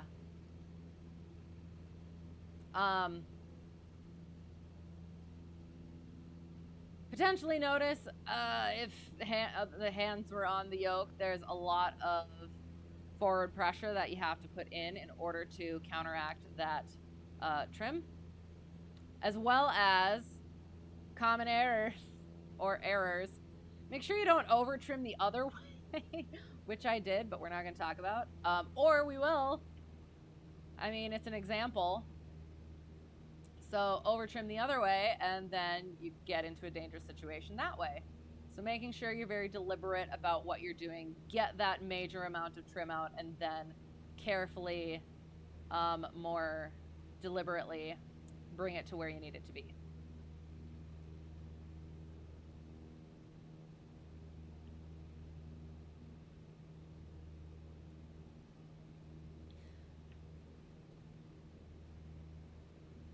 All right, so did that one, and now we will do our lazy 8s that we talked about earlier. So let us find, we're gonna turn ourselves back around because that's a nice, this is a nice road that we can use.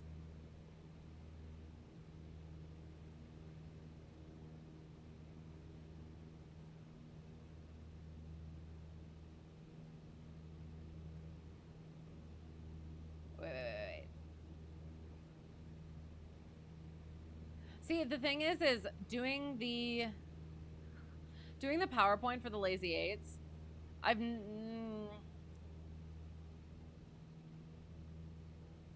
I've actually always used the distant point rather than the road. So I guess we'll find out.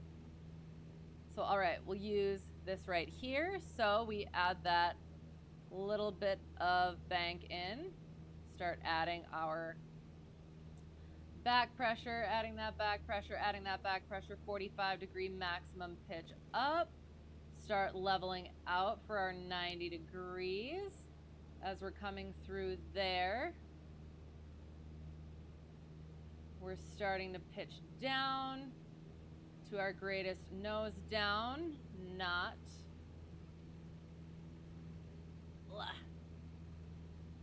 not letting it get past 30 degrees at our 135-degree point, making sure we're at about our 15 degrees of bank, rolling out on our leveling out and rolling out 180-degree point there, adding that little bit of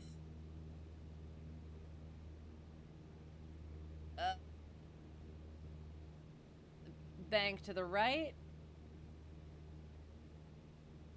90-degree point up at our, we're level but up at our highest pitch, not past 30 degrees, making sure we're coordinated, descending, maximum pitch down, rolling out of that bank at our 180-degree point, wings level, same altitude.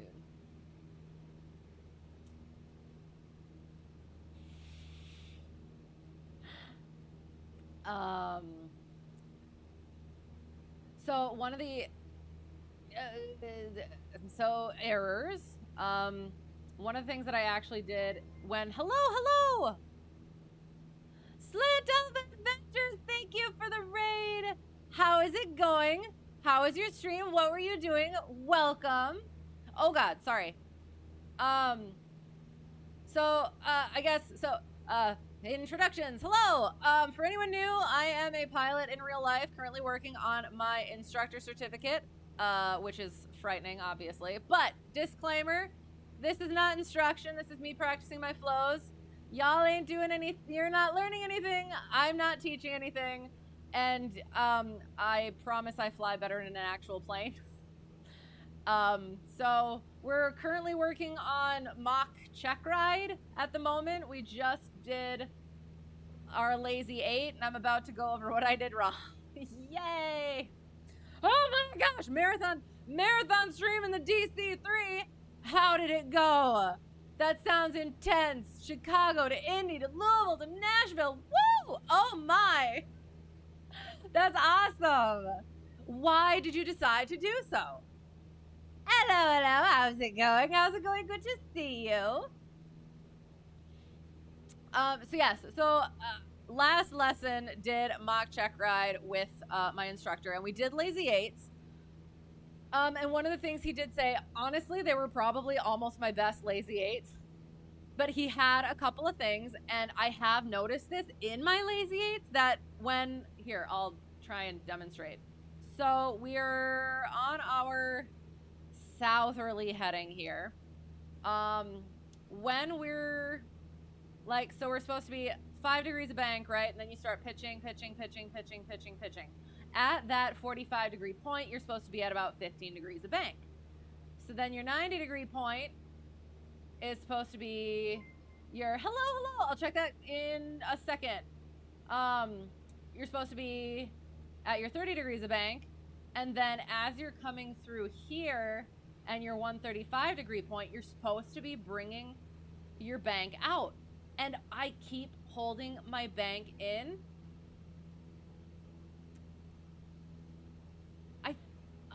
I think I'm... See, because...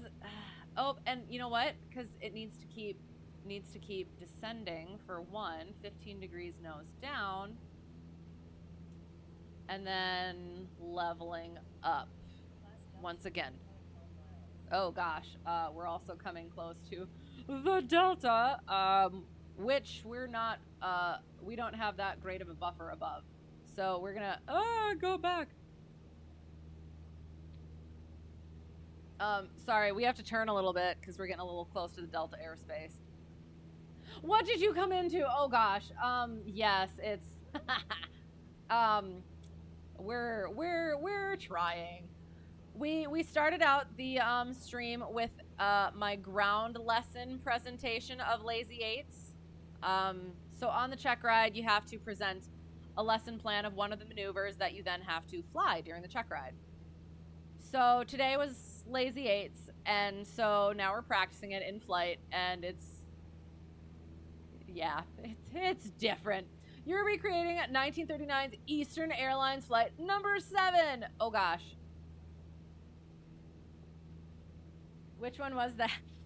Should I know that off the top of my head?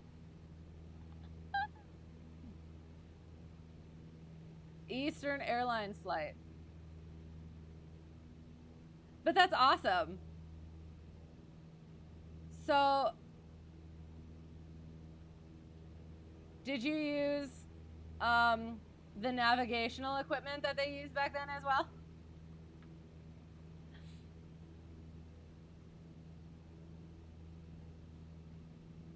Oh gosh.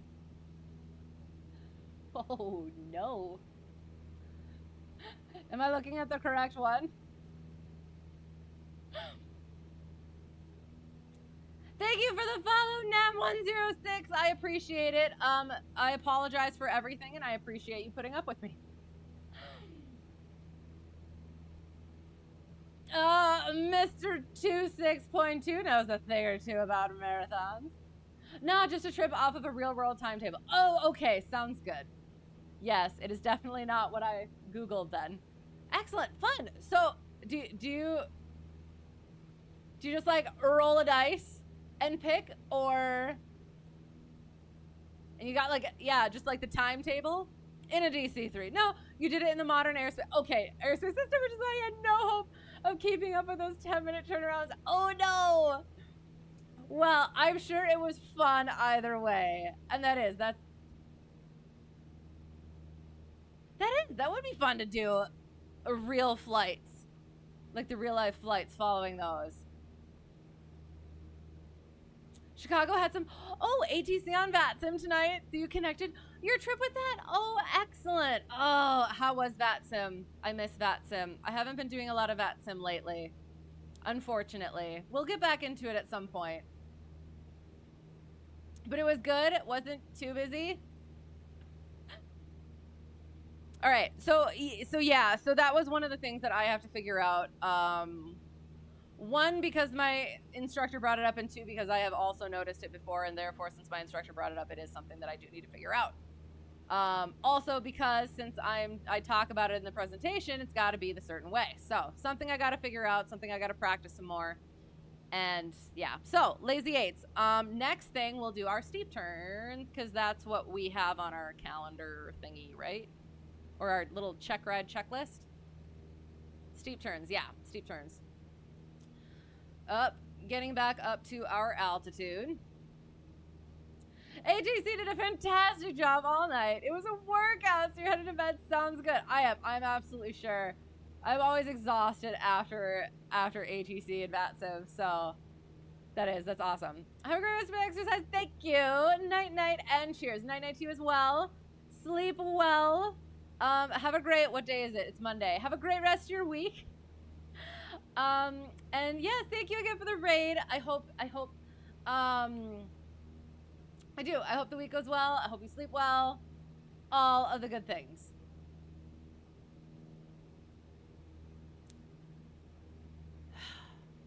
And I will also say, I actually do hold altitude better in an actual plane.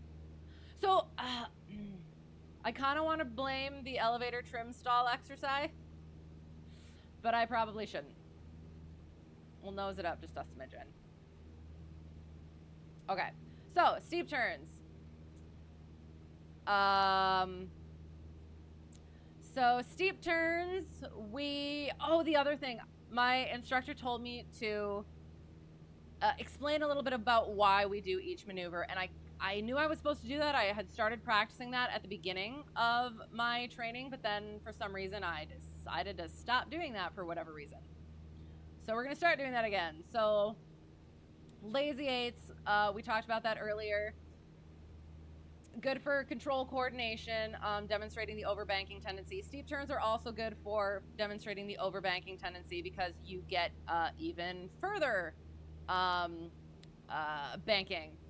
So we get to 45 and then 50 degrees, and at that point the aircraft wants to just keep banking, and we need to control that, sometimes with opposite aileron. So we will start our turn, get into that 45, then 50 degrees.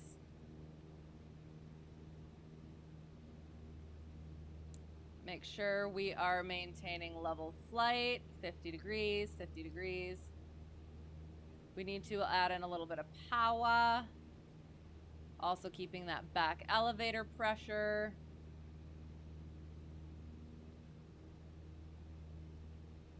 And then once we roll out on that heading and make sure that we maintain level, take out whatever power we added in, so that we don't balloon. Make sure for this right turn, we want to make sure we're coordinated. She says as she gets uncoordinated.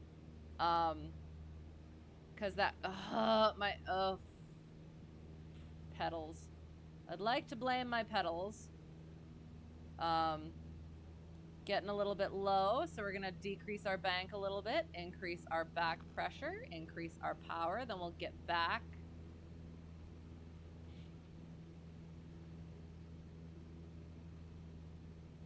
to our on our heading, as well as on our altitude, taking out that extra power as well as that excess forward back pressure. So that was terrible, especially that one to the right. We got quite low. We did what we were supposed to do, taking out that bank a little bit and then increasing that back pressure just wasn't quite enough. So whether or not that was going to be passable is... So yes, that is... from the left seat, I'm pretty good at steep turns. From the right seat and in this aircraft, question mark. So yeah, that in real life, that is something I have had to work on. I still need to work on. So we talked about it a bit, I guess. So, and now, where are we? What are we doing? Oh no, engine fire. So we're gonna cut the things. Mixture comes out. We're not gonna actually do that. Fuel goes off. We're gonna pitch, yeah. We're gonna pitch for... Okay, so my instructor and I had a little bit of a disagreement on this, and it turns out we were both right. We're supposed to pitch for 30 to 45 degrees. I thought it was 45. He thought it was 30. You're pitching for that degree of bank and then a certain speed to put the fire out and get down as quickly as possible. Disconnect any of the electronicals. Wait, hang on. That's not for... Oh. Thank you, Foreflight. We don't want to be getting into the yellow, so we're going to pitch for about 110, actually, miles per hour. And then, let's say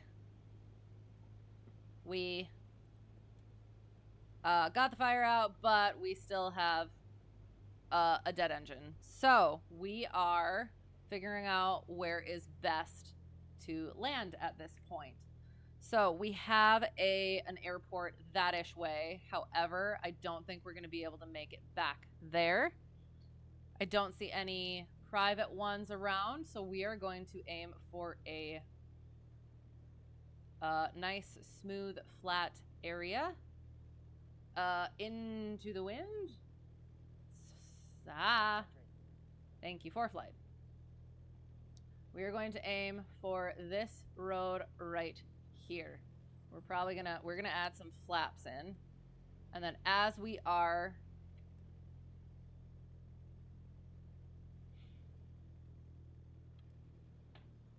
oh frick, my frickin' pedals are under the...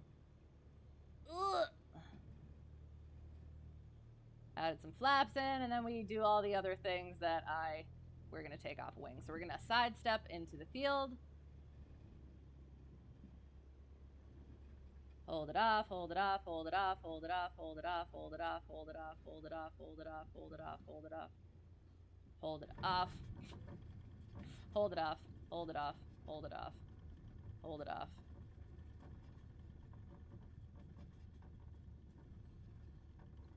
So, words I can't say because I'm a lady. Okay, so,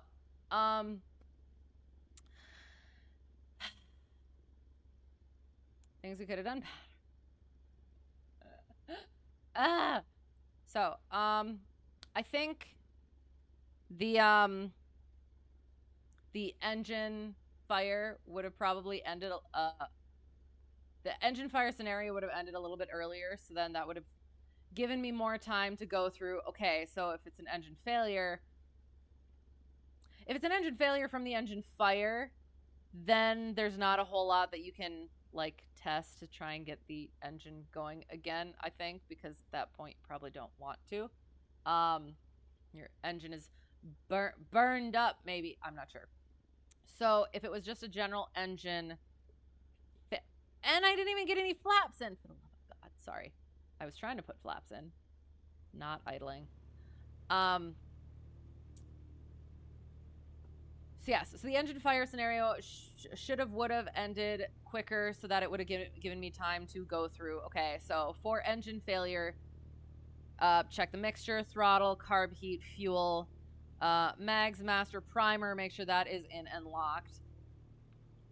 And then check the checklist, go over it, make sure you actually got everything done. Once we were about committed to the landing, then we cut everything if we hadn't already. Mixtures cut off, fuels cut off, turn all the electronics off, pop the door, and yeah, brace the things. I can say the words, oh no, no, no, no, no. They come out by themselves once in a while. But when I can, I try to make sure I do not. So yes, on the actual check ride, we would not, I did. I picked a truly horrendous spot. I thought that I could make it on that tiny bit of road. I could have, I was trying to add more flaps in. That didn't work. I don't know if that would have helped at all. But yeah. I was going to turn around and land on one of those roads, but then I realized the wind, I would have had a tailwind. So then I was like, okay, now I'm going to look for a road this way. And then yeah.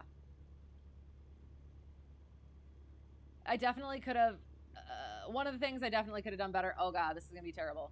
I'm not sure how well I was sticking to best glide. So that would have probably given me more time as well. So yeah, that was just a disaster. Let's do the thing. Well, hang on. What was one of our takeoffs a soft field? Because we're about to do it. Not that. Where's our notepad? Oh, our other takeoff is a short field, so no, never mind.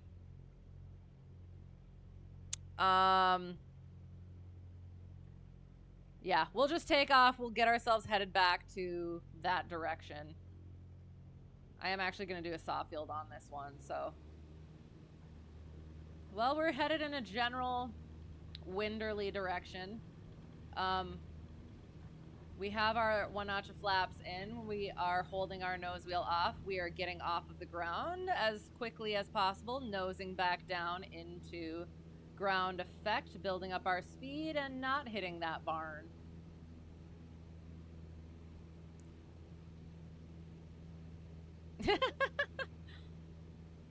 Sorry, I was looking at those cars, just kind of chilling together. All right, we're getting ourselves back towards that-ish direction. And since we're down here, we do have to do S-turns. Hello, hello. Thank you for the follow, Kerpit. I appreciate it. I apologize for everything, and I appreciate you putting up with me. So our wind is from a northishly direction.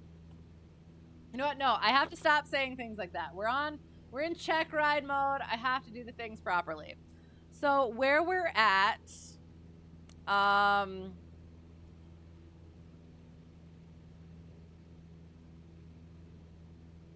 we're at about 450. So 1500, or sorry, 50, yeah, about 1500 is going to be our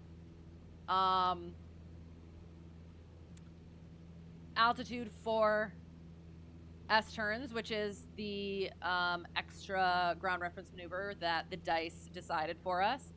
And then we also have to do our 8s on pylons. So, our S-turns, we'll find ourselves, and our 8s on pylons, we'll find ourselves a nice reference line, cross, perpendicular to our wind direction. Oh, I'm good. Thank you. Thank you. I appreciate it. I do. I'm still working at, like, I can fly the things correctly for the most part. I can explain the things correctly for the most part, but putting everything together still kind of throws me. So, which is great. But yeah, that's why we do this. We're working on it. So usually for either of these two things, we like to do intersections of roads. But looky what we don't friggin' have. I always pick the worst frickin' places to practice these at. But that's good practice, because if I have to go, I'm gonna go frickin' insane with this frickin' trim. We did an elevator trim stall earlier, and I don't think that we fully recovered from it in a jokey sort of way. So we're going in a general this way direction. But now we're going to go in a general this-ish way direction. So that we can go in a general that way direction once we have our points and stuff.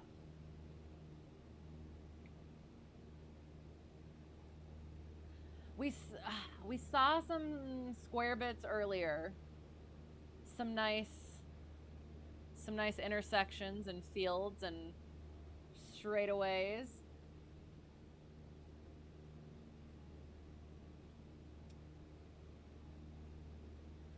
So we do our S turns to practice for wind correction, getting an even 180-degree turn with an opposing 180-degree turn. So the wind is pushing us one way on the one and the other way on the other. So if we don't correct for wind, one 180-degree turn would be smaller than the other one. We're hoping to avoid that.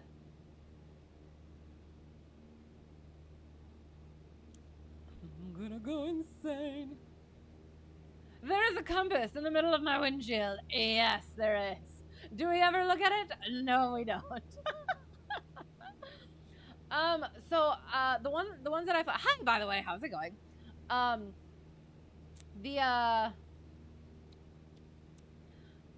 The one that I fly, the plane that I fly in real life, it has it here.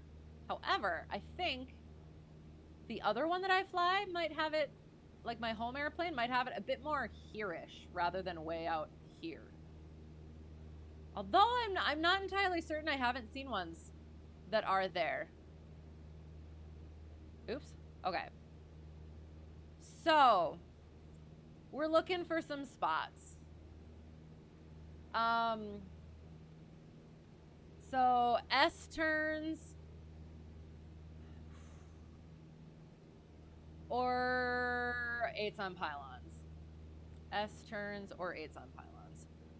Well, we don't want to do it completely over a city,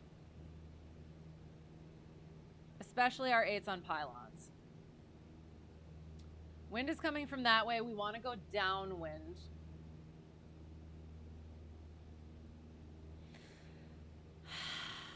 That other thing that you do when you do a soft field takeoff is you put your dumb flaps up. God damn it.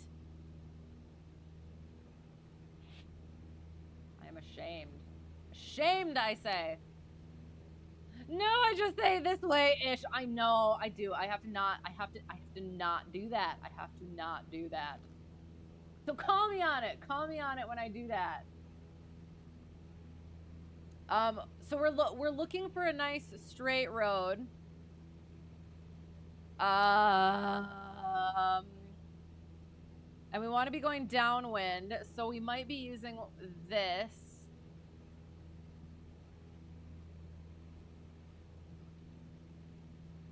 So if we go maybe right here and there, that might work. We're potentially just gonna do it. Send it. Do I fly larger planes? Not myself. The planes that I fly myself are 172s and currently just a single 150. I have flown in a Kodiak, a Baron, and those are probably the largest ones that I have flown. And if we're talking about in the sim, no, this is about what I fly. I stick to my basics. None of the other planes have ducky, so of course I can't not have ducky. All right, so we're turning back around. We're hoping that I remember or can find the spot that I was looking at. So for our S turns, we want 3 reference points along a line perpendicular to the wind, so east to west in this case.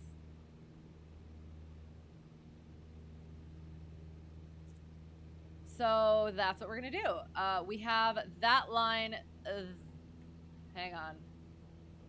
That line there, I think, maybe, potentially. Actually, I think I was going over here. So we're gonna try over here since I'm a little bit screwed up at the moment. Hang on. God damn it. All right.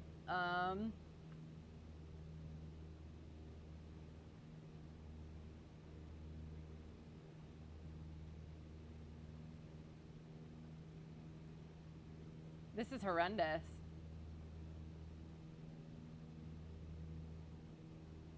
All right, here we go.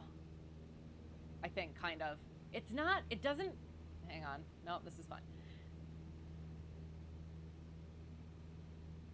All right, well, we'll just see what happens. So we're flying level, oh my God, okay. Nope, nope, nope.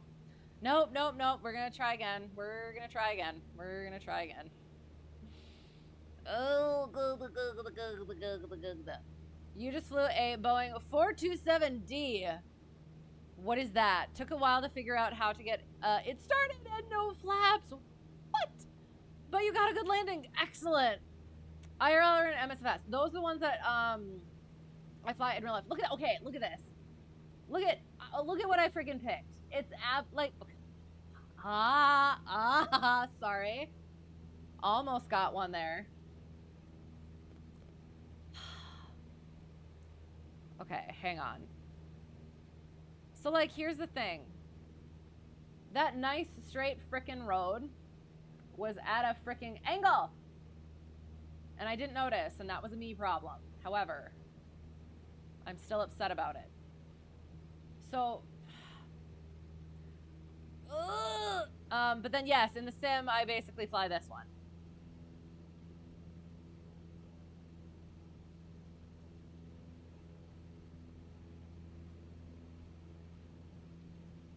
It's a really nice plane to fly. Okay. Even the startup done like IRL is a challenge. Oh no. Okay, sorry. One second. I will get back. I just, maybe I just need to. Okay, so there's a thing. You know what? We're just gonna kind of keep flying just for a little bit. If it's not good, don't accept it.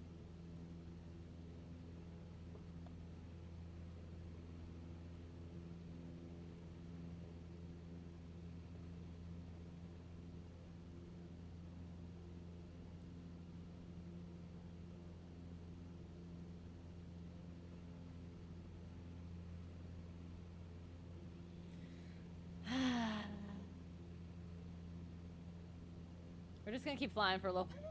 I'm gonna chill out a little bit. And if you're not doing it right, you will get an engine. Well, that's terrifying, but fair enough. I mean, that gives you that challenge. Or 2. Oh no. Thanks for correction.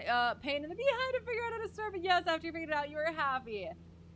Which is also fair. It's nice to earn those things. Okay, so we might be doing this. I see a something.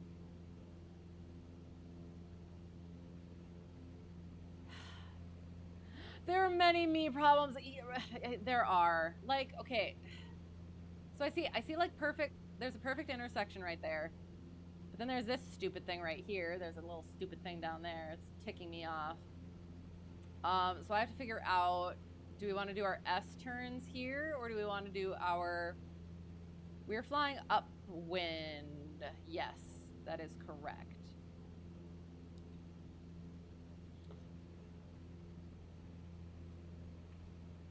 Oops. What?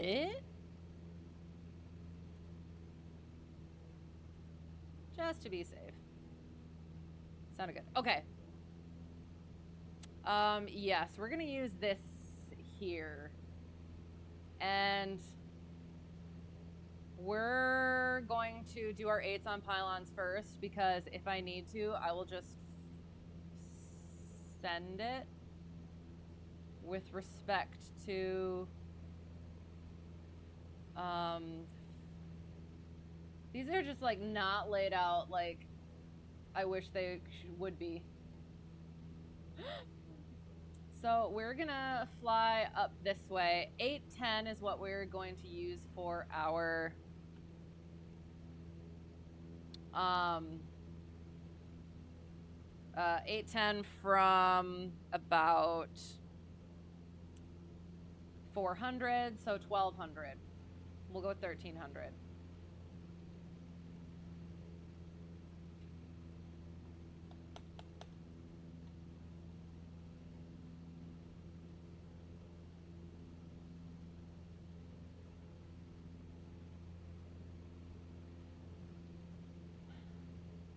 So we're up here.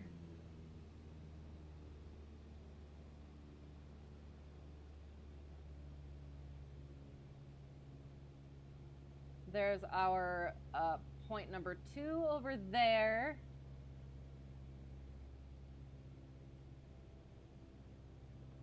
$1,300. Okay.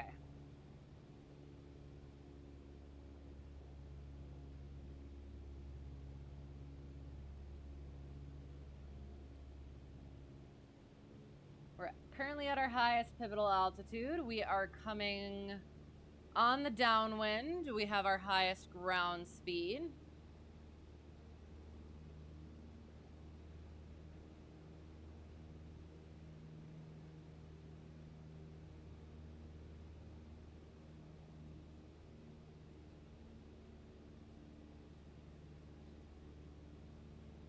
Once we are 30 degrees, get our bank.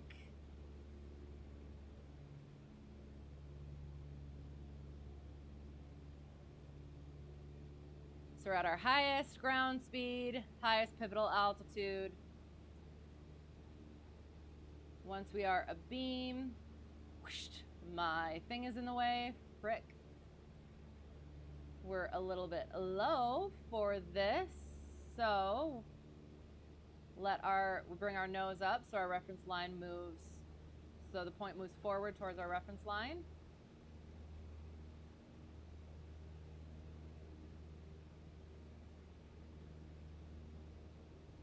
Making sure we're keeping coordinated.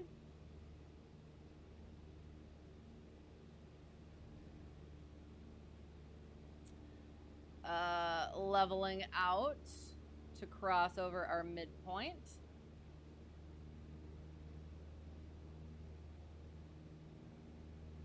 Correct for any wind so that we end up about a quarter mile from our second point, just like we did for our first.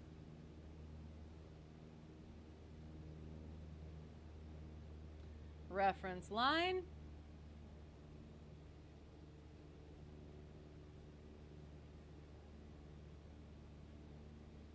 Holding that bank.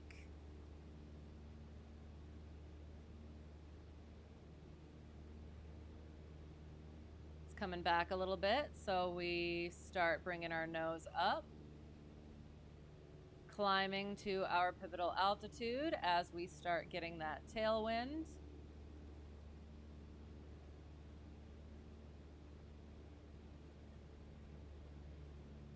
And then we level out. Fly out at a 45-degree angle, same way that we entered. Oh my god.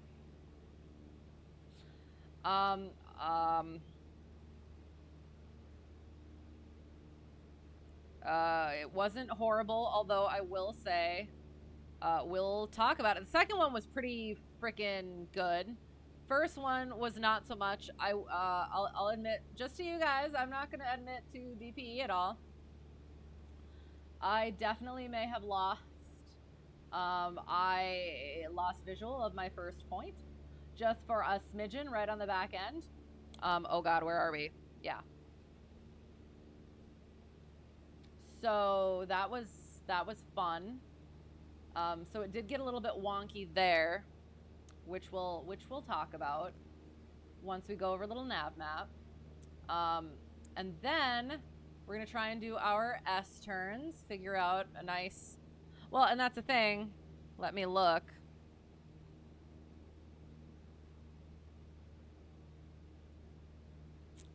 It just doesn't seem like it should make that much of a difference, but we're potentially just gonna use the same area because honestly, I don't want to keep looking.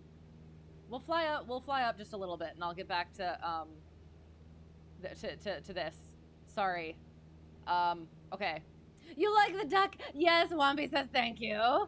Yes, thank you, Wombi, for making the adorable duck. And since you mentioned, if you would like it, the WB Sim JP Logistics 152. Yes, love it. Just stick my head out the window. I know, I didn't mean to, but you know what? It happens. While it's closed. Without, I know, icing. I know, without precipitation. I know.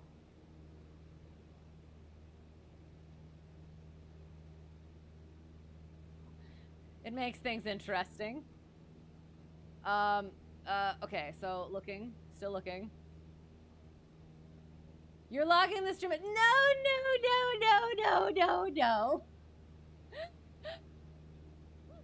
Y'all gonna get me in trouble.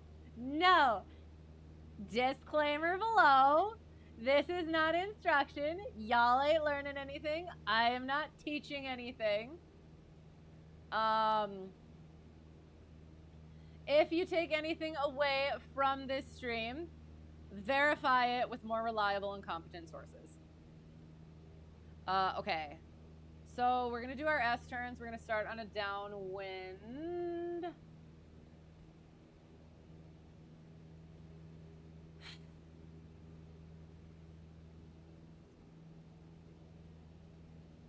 Is it just, oh my god, why? Why do I always pick the worst frickin' places to do these things? I torture myself. Okay, that's what we're doing. We're gonna fly up about a mile. Then we're gonna fly back. We're gonna hope for the best. Sorry. Looks very Midwestern. I think we're in Kansas.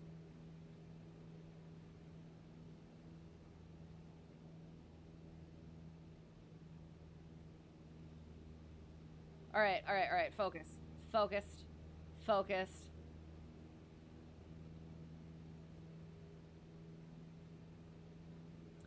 All right. So, yes, that's what we're going to do.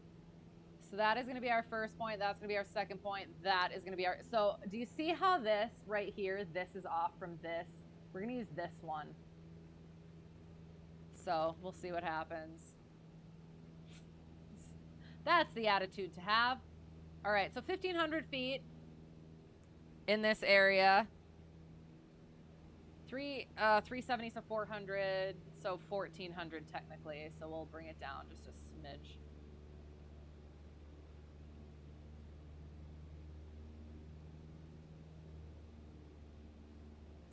There. So we're coming into the downwind. Wind is at our tail.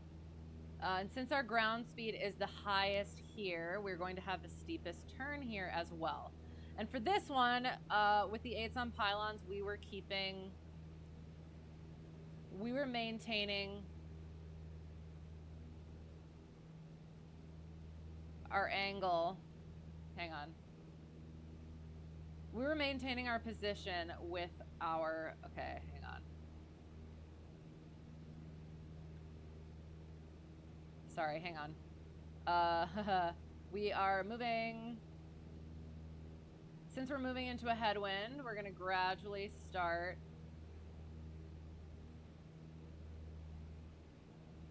We're going to let ourselves get jogged out to where we're supposed to be.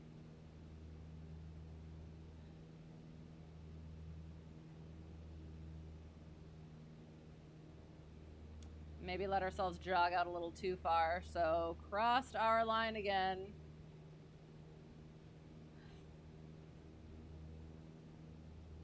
And now we're this way. So we're a little bit headed into the wind.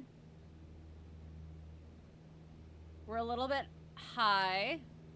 So we're gonna let ourselves get our altitude lower a little bit.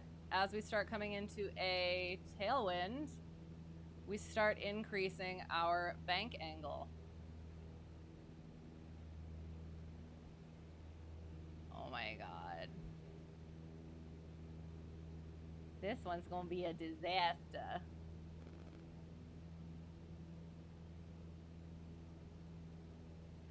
And we come level with our, yep, so,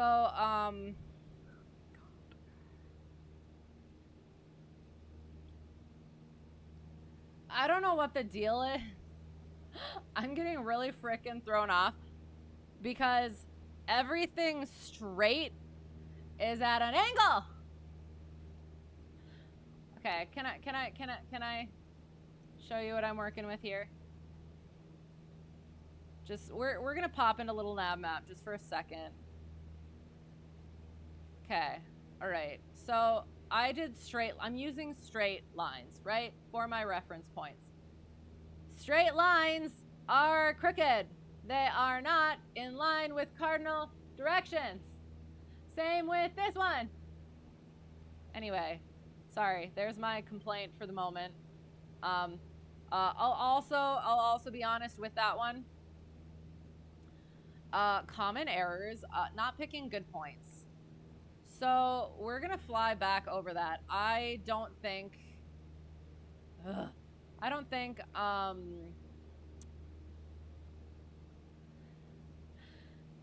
I gauged it properly. Where am I going? Hang on. Oops, wrong way. Nope. Yes, this way. I don't think I gauged it properly. I think I had way too small of points, like way too short. I don't know. Oh my God. Thank you for the follow, Fly Purdue. I'm sorry. Thank you for putting up with me. I apologize for everything.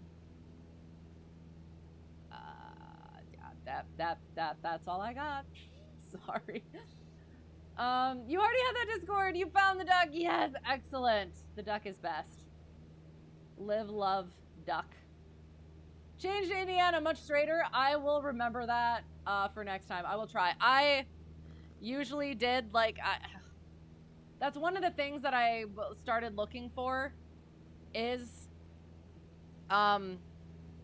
those bits, or that whole, hang on. Sorry, I'm just going to be a jerk for a second. Not like that. Hang on. Slower, please. We're just going to go in and ask for our takeoffs and landings, and then we're done. I think, are we done after that? Hang on, let's go see, shall we? Let us check. Did that.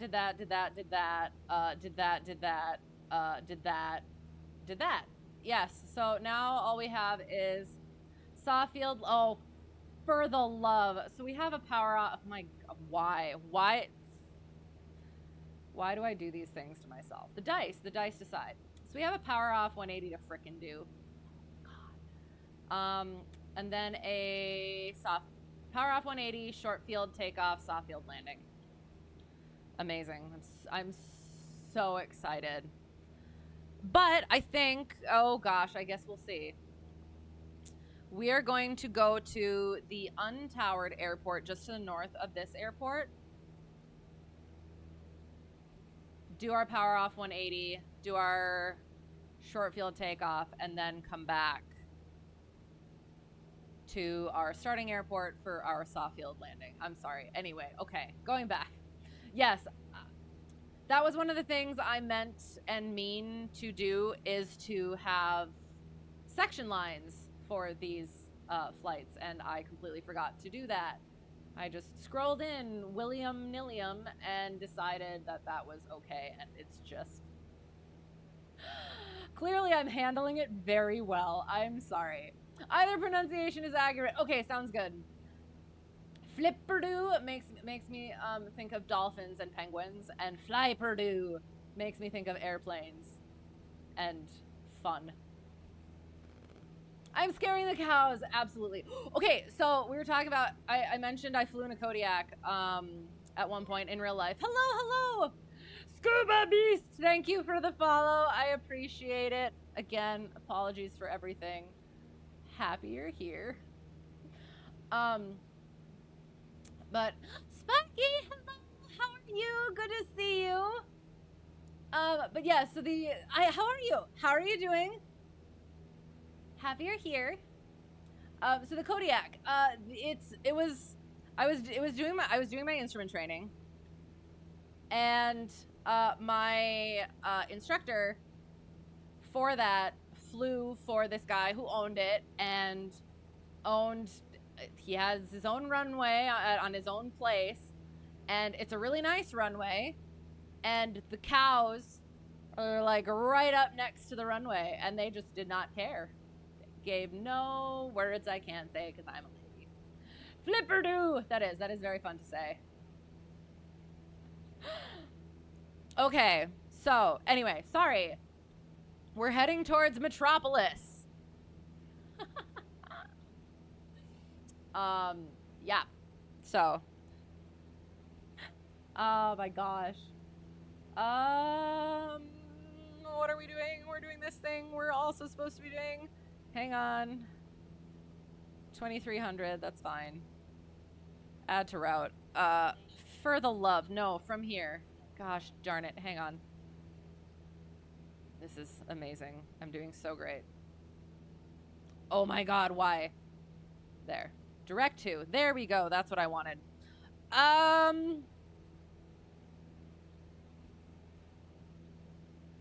So many things. Metropolis traffic. Cessna Hotel Tree 1. Delta 1, 3 miles to the west at 1,600. Inbound for runway 36. Metropolis. Weather is 330 at 9, so I made the right call. Is it right traffic? It is not. What are we doing? Oh my god. Power off 180. So we're gonna go out like this for a second. Doing well. Just started taking your ground instructor courses, which was awesome. Excellent. So, oh god, hang on. Nope, that is not it. Sorry. So they're going well. Do you have a timeline? Is it more difficult, easier? Have you had anything surprising? I'm so excited. Your favorite plane? Which one? This one? It is mine as well. Okay, so why do I do these things to myself? Because we're practicing. It's good practice. This is dumb. I've made a terrible mistake. All right, so you know what? We're gonna cross over the field. We're gonna go into the upwind. Metropolis traffic, Cessna Hotel Tree 1, Delta 1, crossing the field to enter left upwind 36. Metropolis. Aeronautical decision making. That was not gonna end well, so that's what we're doing.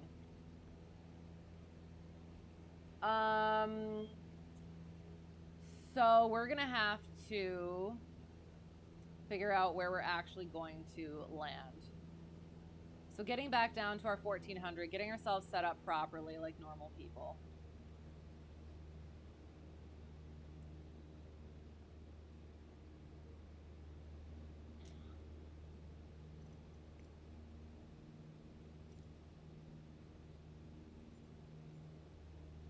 Okay, so my METAR says 3029er. Whoopsie.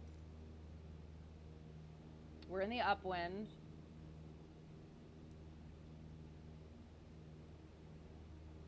Awesome. Okay, so we're in the upwind. Metropolis traffic, Cessna Hotel 31 Delta 1. Crosswind 36. Metropolis. Alright, it doesn't look like this runway has 1,000 footers, so we're just gonna have to choose. I'm thinking like the 4th stripe. So that's 250. Fourth stripe. 4th stripe is good. Yeah, that's what we'll do. 1, 2, 3, 4. Or we do the 3rd. No. We're gonna do the 4th stripe. So our pattern altitude, we want to be at cruise power for our downwind.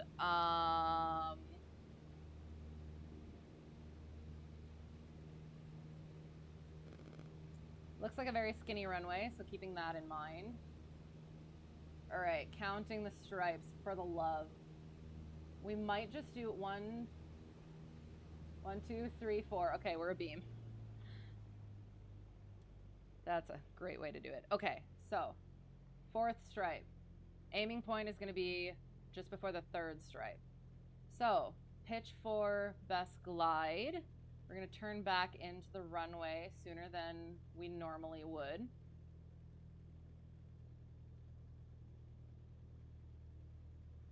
Maintaining that best glide. We got our carb heat on. Okay, we're a little bit high, so we're going to throw a notch of flaps in. And a notch of flaps in. We're going to get my frickin' rudders where they're supposed to be. Oh, and we're not going to pitch down that frickin' much. You know what? I shouldn't have done that, but we're going to keep ourselves going. Oops, we're going to, slip it. We're going to pitch for best glide again. Nope.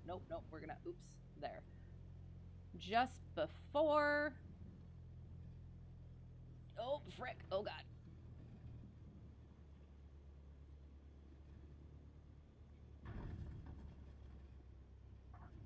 I don't think that was at all on the 4th stripe.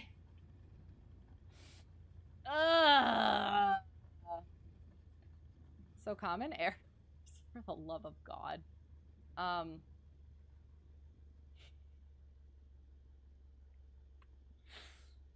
that was just a disaster from start to finish. So the reason we do power off 180 while we back taxi, I guess, in shame. And why are there no sorry. I don't think I quite hit the last last sound of that word. I keep pressing the wrong fricking button for my fricking flaps, and I'm starting to go insane. I'm sorry. Okay. Moving on. Teaching takes a lot of self-awareness. Okay. Awesome. Great training for life. Oh, okay. Fair enough. Yes.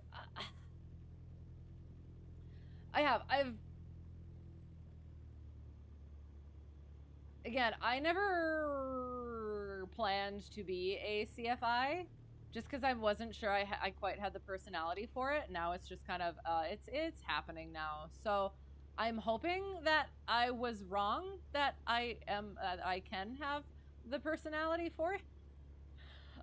But that, like you said, it does. It takes a lot of self-awareness.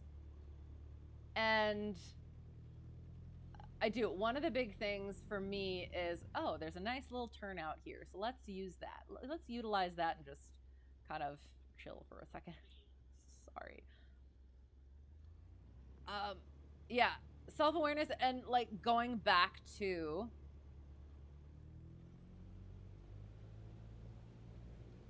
how things were for me as a student, right? Like remembering the things that I had to work through and the moments where I was totally not getting something that my instructor was saying, and then I finally get it, and then it's like, oh, okay, I was missing something. And being able to be okay with that from the other side of it. My instructors have been so freaking patient. with my inability to understand things sometimes. So many facepalm moments, even up to today. So it's like trying to explain something, and you think that you're explaining something perfectly reasonably and understandably, and it's just not clicking for whatever reason. Could be the words that I'm saying, it could be the words that they're hearing, the context that they have the words in. It could be any number of things. And being aware of, yeah, not only yourself, how they're doing, and yeah, it's a lot. But yes, definitely great for life. And it's not just that knowledge aspect, it's that social. So yeah, I'm glad that you're working through it. I'm looking forward to hearing how it goes and when it's done and what you do with it. So much snow there, it's beautiful. Oh, wonderful. Hello, how are you? How is it going? I hope you're well. You thought you found the duck, but you didn't. It should be on there. Interesting. Oh, yes. Oh, okay. So here, ducky can disappear. So you have to click right there. Boop, boop, boop, boop, boop. So true. Oh, I'm glad. I'm glad you are in agreement. Sometimes I feel like I just babble and not much of anything understandable comes out. Which, again, is great as a future CFI. Yeah, it is super interesting. And I would almost say that the social interaction aspect of it is more difficult even than the knowledge aspect of it. Just because it is you can know as much stuff as you want. You can explain stuff as much as you want. But if you can't connect in a way that they can take that in, yeah, among so many other things. Oh, and then there's hyper focusing on one thing or another and not doing things that you should be doing, and that's my issue. And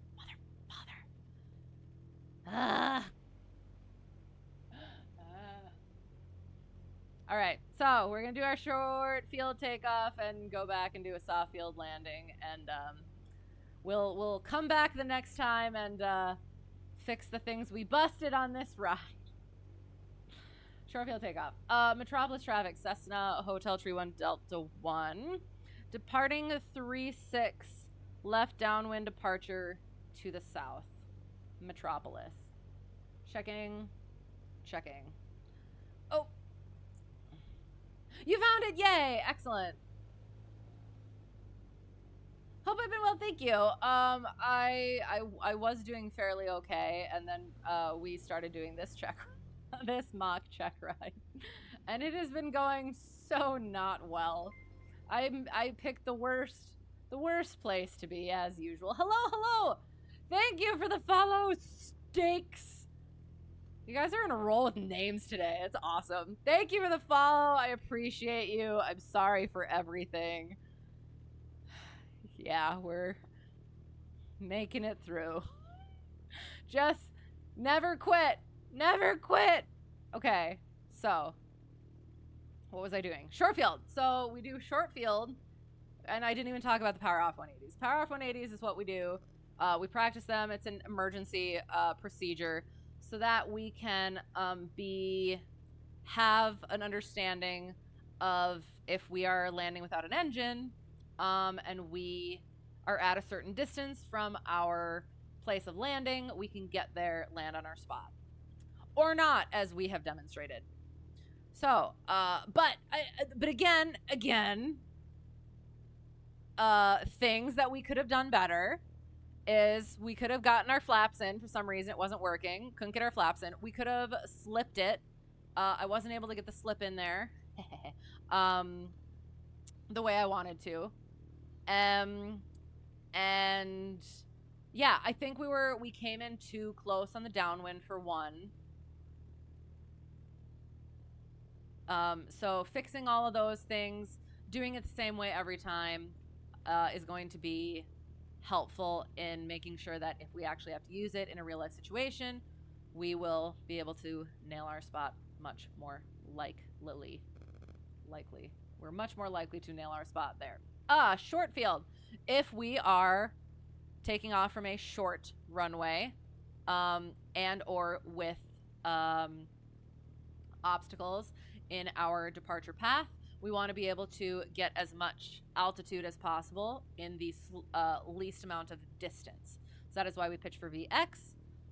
We start by holding our brakes, whoosh, increasing our throttle once it's in the green. Then we do it like a normal takeoff, keeping it on the runway. Once we get to rotate, we rotate. Hands on that throttle, pitching for VX.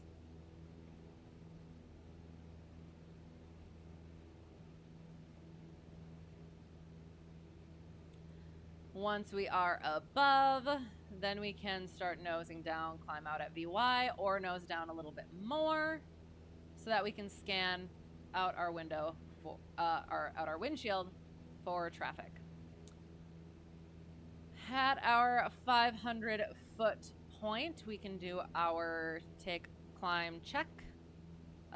Flaps are up, mixture, throttle, carb heat, trim, and fuel. 300 below pattern, we can start doing our crosswind turn. Steaks is the best. Well, happy to have steaks here. Betterment. I'm trying to remember what I said for that. Metropolis traffic, Cessna Hotel 31 Delta 1. Left downwind 36 departing to the south. Metropolis. And now we are on our way to direct 2. We're 7 miles out from Barkley. 411, so we'll get up to thank you, Foreflight. We switch to our tower and we say thank you. Barkley Tower, Cessna Hotel Tree 1 Delta 1, just off of Metropolis. With X-ray, maybe. With whiskey. We'll say with whiskey, and then they'll give us the proper one. With whiskey. As well as the weather. Knee slapper. Inbound full stop. I suppose, I guess. So, yeah.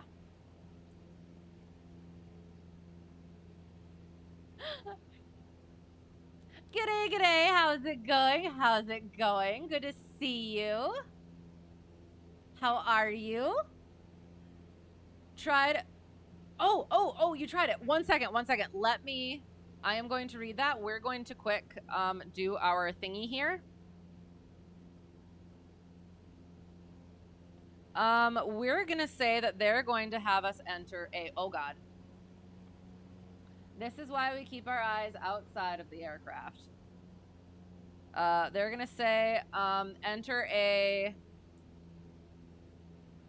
left downwind for 05. That's what we're gonna have them have us do. And then we say,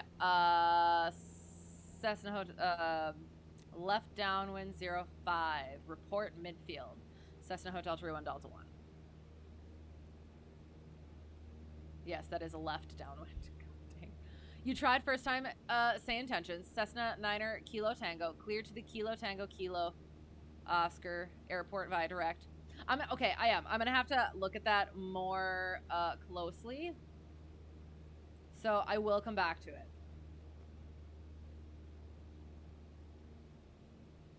So we're doing a soft field. The reason that we do soft field, we're still maintaining our scan. The reason we do soft field landings is if we are coming into a soft field or rough surface runway, we want to protect our nose wheel, so we keep our weight on the wings as much as possible and keep our nose wheel off the ground as long as possible. So we keep a little bit of power in our flare, landing as softly as possible. I do have to come down a little bit, I guess.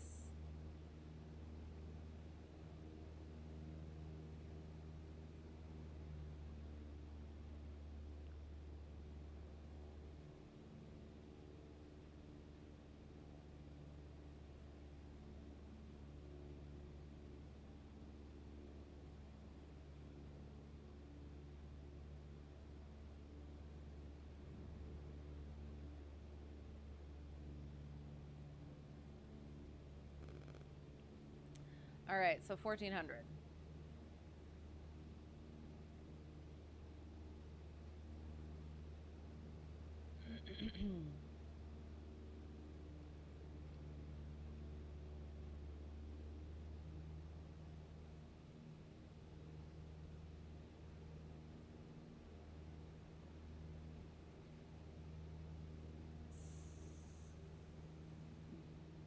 Barclay Tower, Cessna Hotel Tree 1, Delta 1, left midfield, left downwind 05. Barclay. And then they say cleared for landing, cleared for full stop, cleared for, yeah, that stuff. And then we say, cleared for landing, Cessna Hotel Tree 1, Delta 1. All right, so bring it to 1900. Oh gosh, I have clicked things. I'm sorry. Carb heat goes out. And once we're below 100 miles per hour, I always end up getting way too close in on downwinds in here. I'm not quite sure what it is. I think it might be like a visual thing. I don't know. But it is not good. Then we're on our base.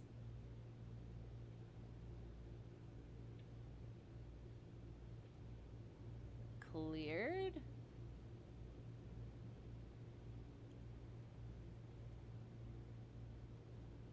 Short final runway 05. Thank you, Foreflight. All right, so now all we have to do is hold it off. We're a little high, so we're going to bring our power out a bit.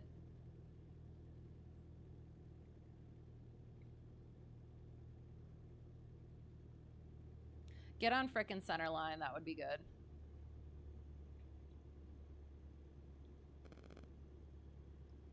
So we have pulled out our power, but we want to do a soft field. So we are going to put in just a smidgen of power for our flare. Transition our eyes to the end of the runway. Normal people. Oops. Oop. Flare. Gentle flare. Gentle flare. That was not at all what you're supposed to do. So common errors. Then we hold our nose.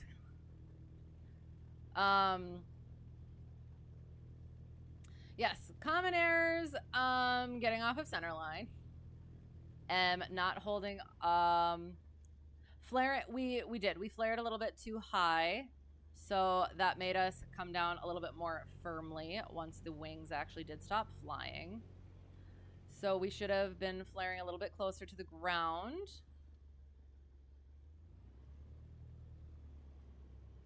And then they say,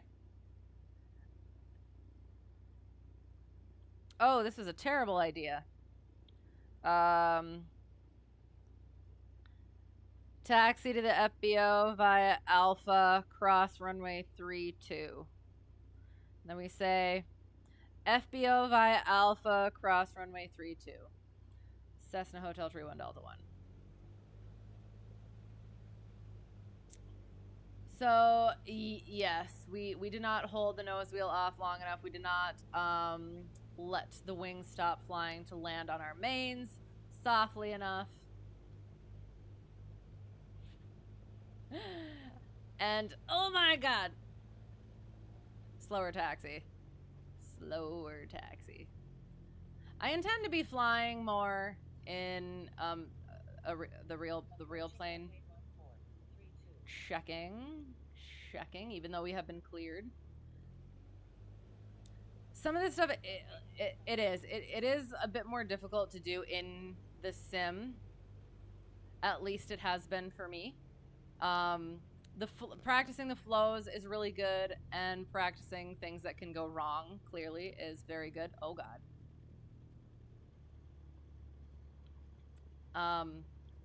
But yeah, getting in the plane, in the actual plane more.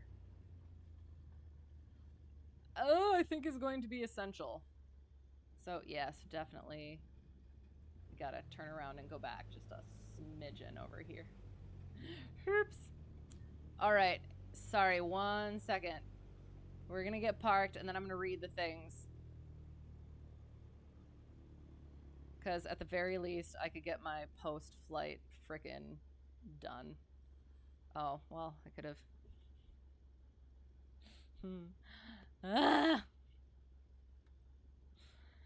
And then landing light could have gone off as well. That's why, after we cross the whole short line, checklist.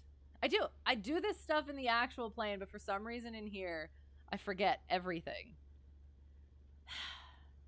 Just treat it like another plane. Somehow. For the love. Okay, so we turn the things off. Boom. And a boom. And a boom. And a boom. And a boom. And then we cut that thing. Now we go like this. And it counted it.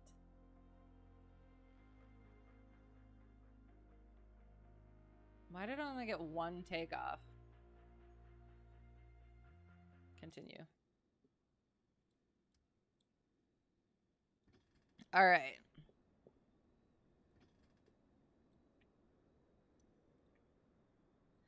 Think my post flight makes up for the rest of that disaster. Oh my god. Okay. I did. I actually did, I think, pretty well on mock checkride with my instructor this past week. So, anyway, okay. So, got all that stuff. Gonna come back over here. Tried first time, say intentions. Cessna 9er Kilo Tango. 9er Kilo Tango. Cleared to the Kilo Tango Kilo Oscar Airport via direct. Climb and maintain VFR at or below 8,500 feet. Departure 126.3, squawk 4721. Contact tower on 118.7 when ready for departure. Read back your clearance. And your readback was correct. Nice, nice. So it is slightly different than what I have heard and or gotten, although the one thing is usually I take off from non-towered airports. So that could be a factor. But nice, very interesting. Hello from a snow-covered Nashville. Excellent. Are you liking the snow-coveredness? I hope. How is it going? Checklist, what's that? Oh my god. I do actually do the things, and I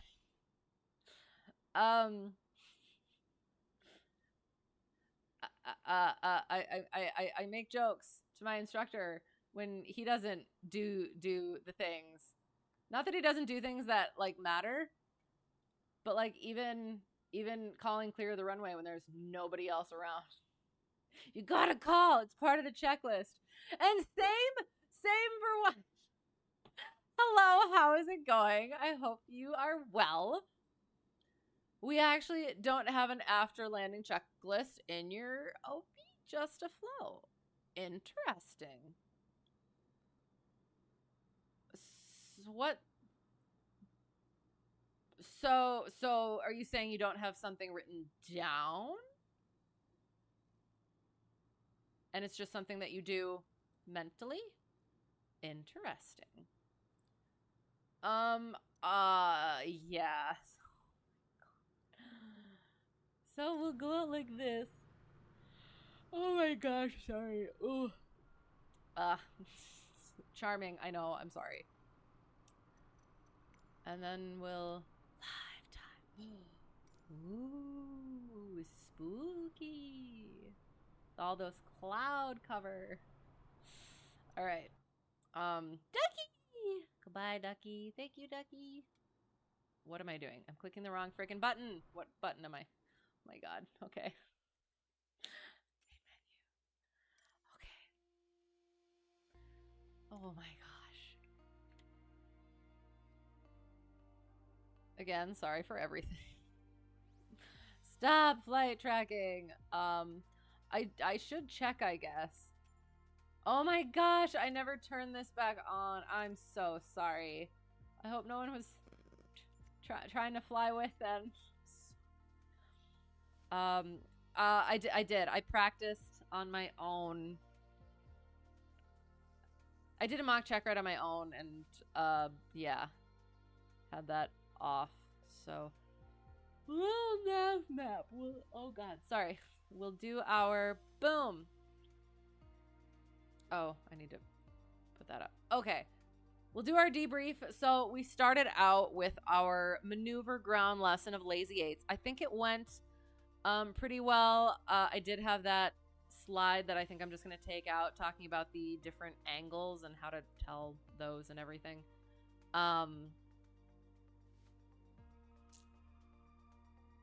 And then again, it was funny flying. I'll go over that once we're in flight, but I did going over it ground wise really in depth and putting it into the PowerPoint really does get that like understanding and knowledge a lot better in general. But then there were some things that we will go over for the flight portion. So we were here, and then we went like there, and then we came this way. And we did our stuff, and then sorry. Nothing written down indeed. Okay, a flow, and then during the shutdown checklist, another flow prior, followed by running the checklist, which covers all the after landing shutdown items. Okay, interesting. Hey, like, whatever works, and as long as everything is in there, there we go. So yes, so we did our normal and crosswind takeoff, and that went. And then I'm sorry, I'm gonna keep yawning now. Now that we're out of the plane, it's like the exhaustion is starting to sink in. So we started going north, and then we got off a little bit. We were talking about straight and level flight, which will put our... I'm not going to be able to read chat for a second, so can you see that? I'll check. I'll do that checkageness. Because that's where we're at right now. I'm so sorry.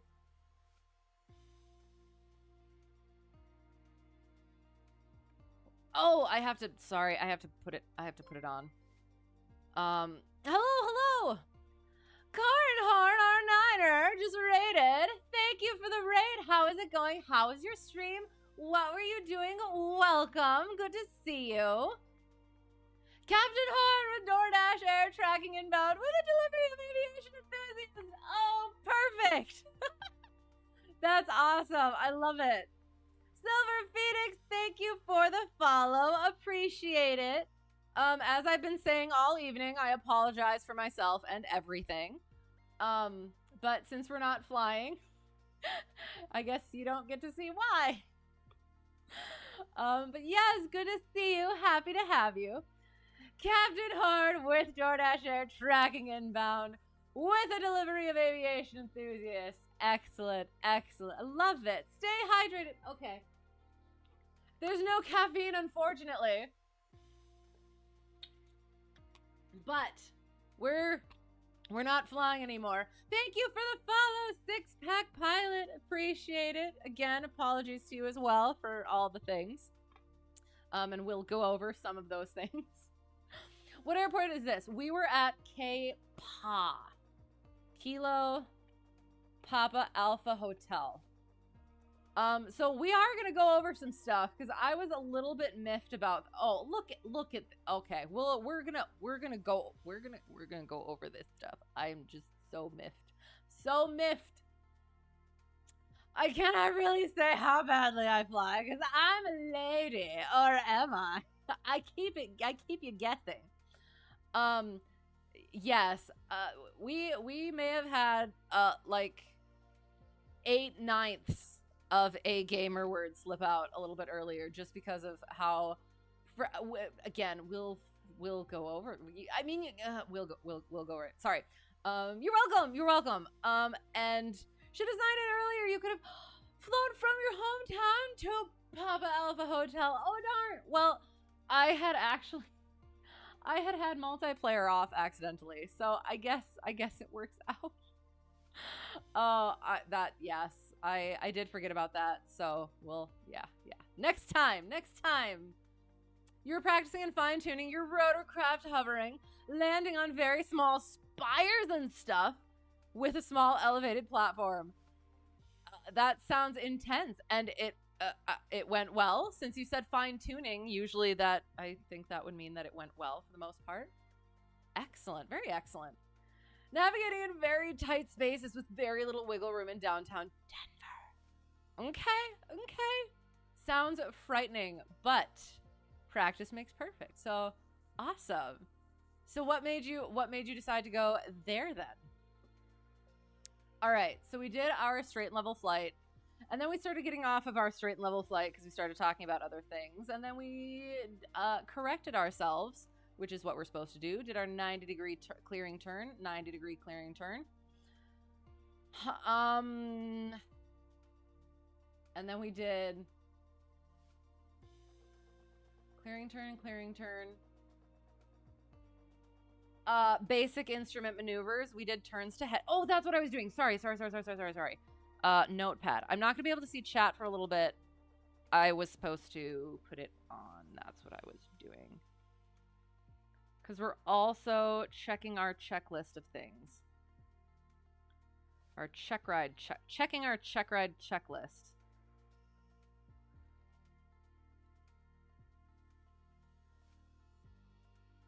Does it show up? I hope so. So yes, we did our normal. Where is it? Why it not show up? Oh, because I didn't fade. There we go. There. Now are we good? Okay, perfect. So we did our normal / crosswind takeoff, and then we did our straight and level flight, did our clearing turns, did our basic instrument maneuvers, turns to headings. We did that, and yeah, yeah. And then we started heading this way. We did and that's when the trouble really started. We attempted to do a power on stall. I didn't get quite slow enough before adding throttle. So we were nosing up pretty aggressively without hitting that stall, and I didn't like that. So I decided to kind of reset a little bit. I'll have to talk to my instructor about whether or not the DPE that he had, or either the DPEs that I am likely to have, what their sort of a thing with that is. Or yeah, what I should do better. So we did that. Then we did the elevator trim stall, and that was, as always, a disaster because I hate the trim button, and yeah. But we practiced. And then we flew and did our lazy 8s, which I'm trying to remember. We did, yes. So I had mentioned that doing the presentation, the lesson plan for this, the reference line made a lot of sense, but I realized during this flight portion that I usually do just the one distant point. So that's what I kind of did, is I did just the distant point of the beacon over at this airport. And it worked out all right, except for the fact that I will say the way that all of this stuff is laid out threw me off so much, just because I kept trying to align myself with straight freaking roads, even when I was just flying, like straight, like normally, and it wasn't working. So yes, so that's my excuse.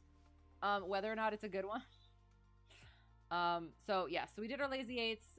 This one got a little bit fat, and that one got a little bit skinny. I think I was trying to get myself out to that 15 degrees of bank on that one, that like back end here. I talked about in flight where I usually come in here and I get about to like here and then to here, and I'm not decreasing my bank. I'm just not. And I just hold that bank in and then just kind of bring it out on the 180 degree point. So I was trying to not do that again, and I think that's why it got a little bit wide. But this, I don't know. So then I thought I was gonna. So I was gonna try and do that again. So then this one got a little bit fatter, and then we realized we were getting close to the delta. So then we just started going this way, and then we did steep turns. I think these are, which aren't horrible, I guess, except they were horrible in flight. Lost a lot of altitude on the right turn. Even in flight, steep turns are a little bit my nemesis, so that was awesome. Then we did an engine fire, which we did our steep spiral, or our emergency descent. Got into the yellow arc a little bit. Wasn't supposed to do that. Then for our engine failure, I picked the worst freaking road possible. So we started going. Yeah, I think I aimed for like this road right here. And then it didn't work, so we stepped into a field, took off, came back this way, and then started coming into all of this words I can't say because I'm a lady, trying to find something like proper section lines and stuff, and we were looking, we finally found whatever this is. So this was, it was just like it's not actually that bad. Definitely was a little bit too close. Definitely a little bit too close. But yeah, so this first one I talked about and we looked at it, I think. Crossed a little bit, not quite in the middle. Lost sight a little bit of my point, which is terrible. And then this one, like, look at that. Look at how round it is. It's not technically supposed to be round, but it looks tethery, so yeah, that's fine. Passable question mark? I don't know. Comes back. Found more offset stuff. I think okay, so again, I think I was aiming for the middle here to aim for right there and then go like that, because I realized about here that this line did not continue, and I was like, words I can't say because I'm a lady, but send it. We're in it now.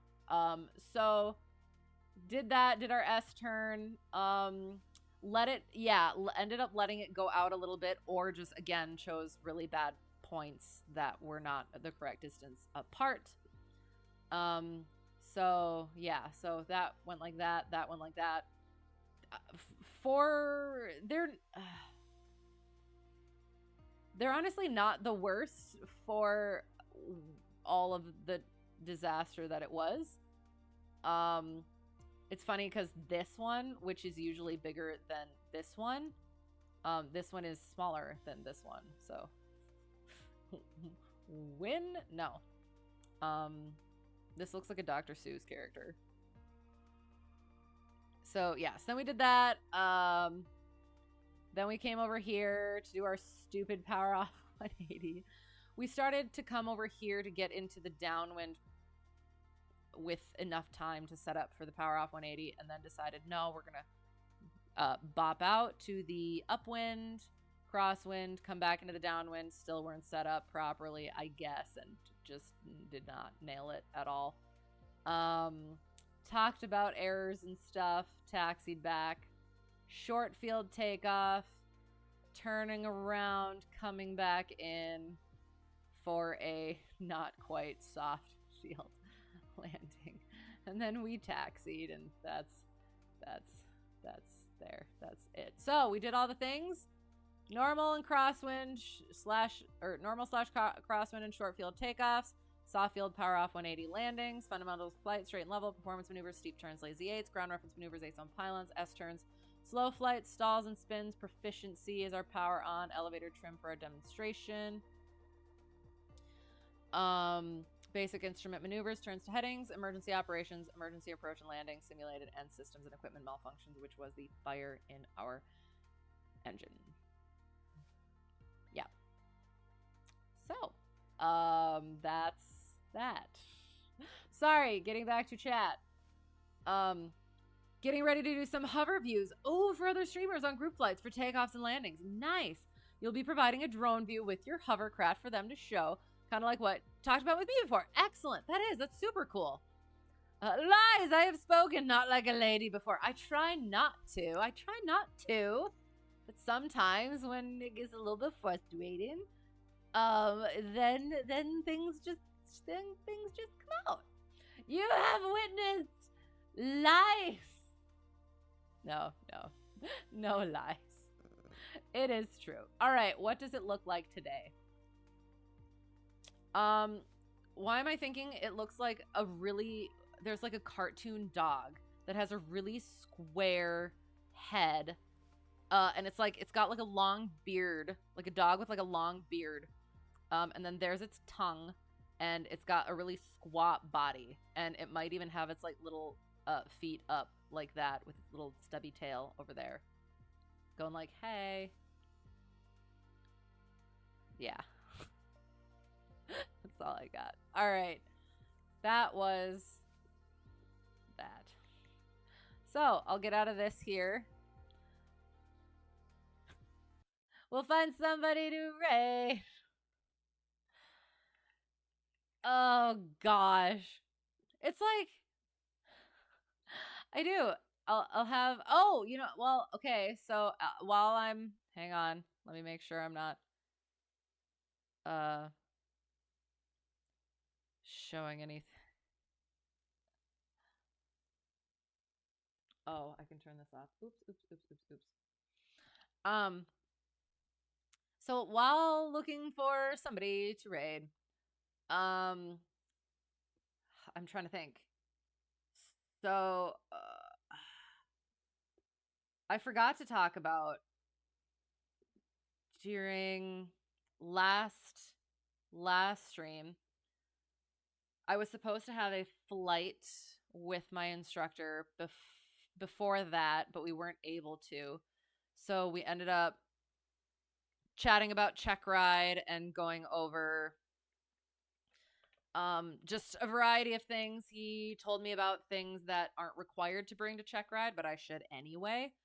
So I'll be working on getting that stuff together.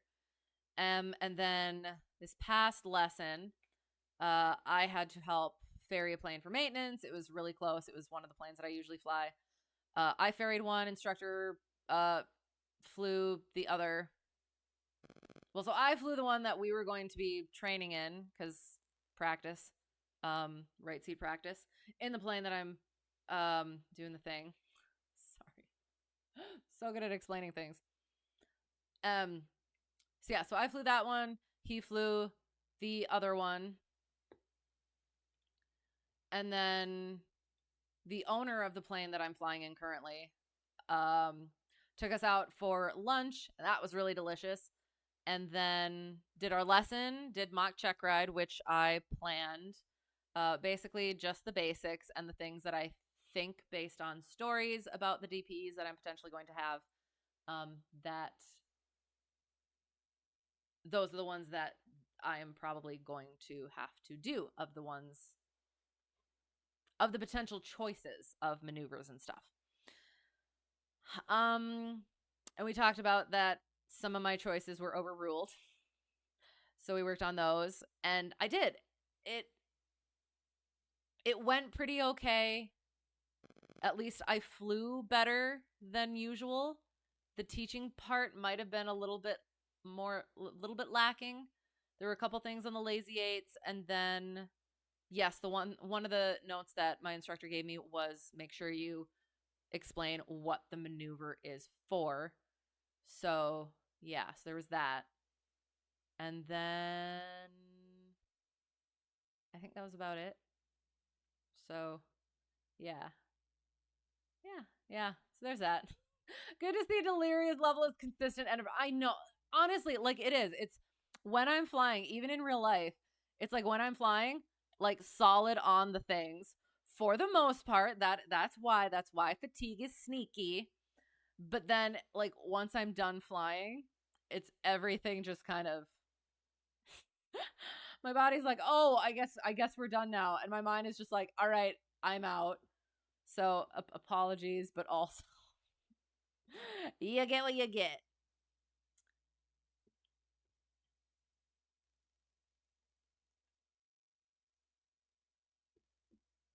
All right, looking for that raid situation.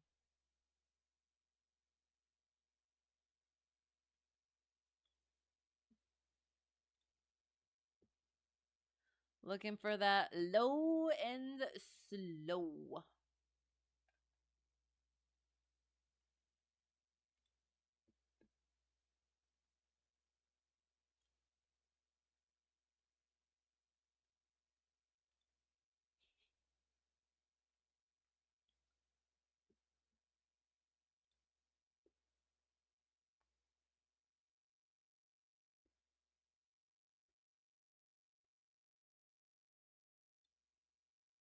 Let's check this one.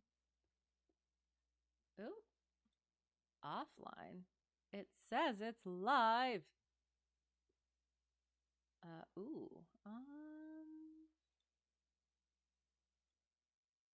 Let us see. Let us see.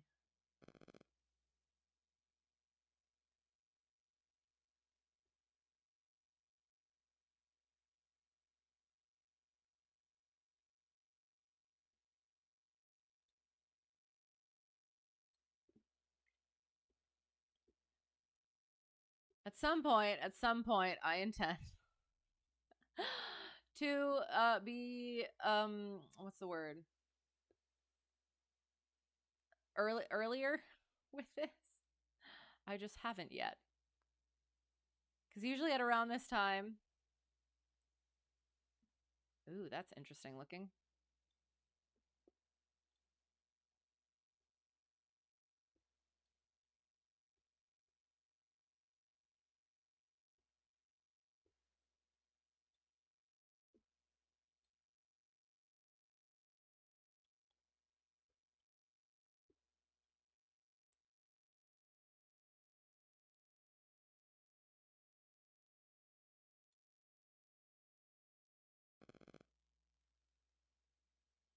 Okay.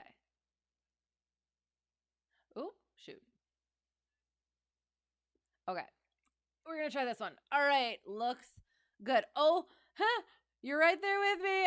No autopilot with rotorcraft, says the guy who called the rotorcraft a hovercraft earlier. I mean, it is a craft which can hover, so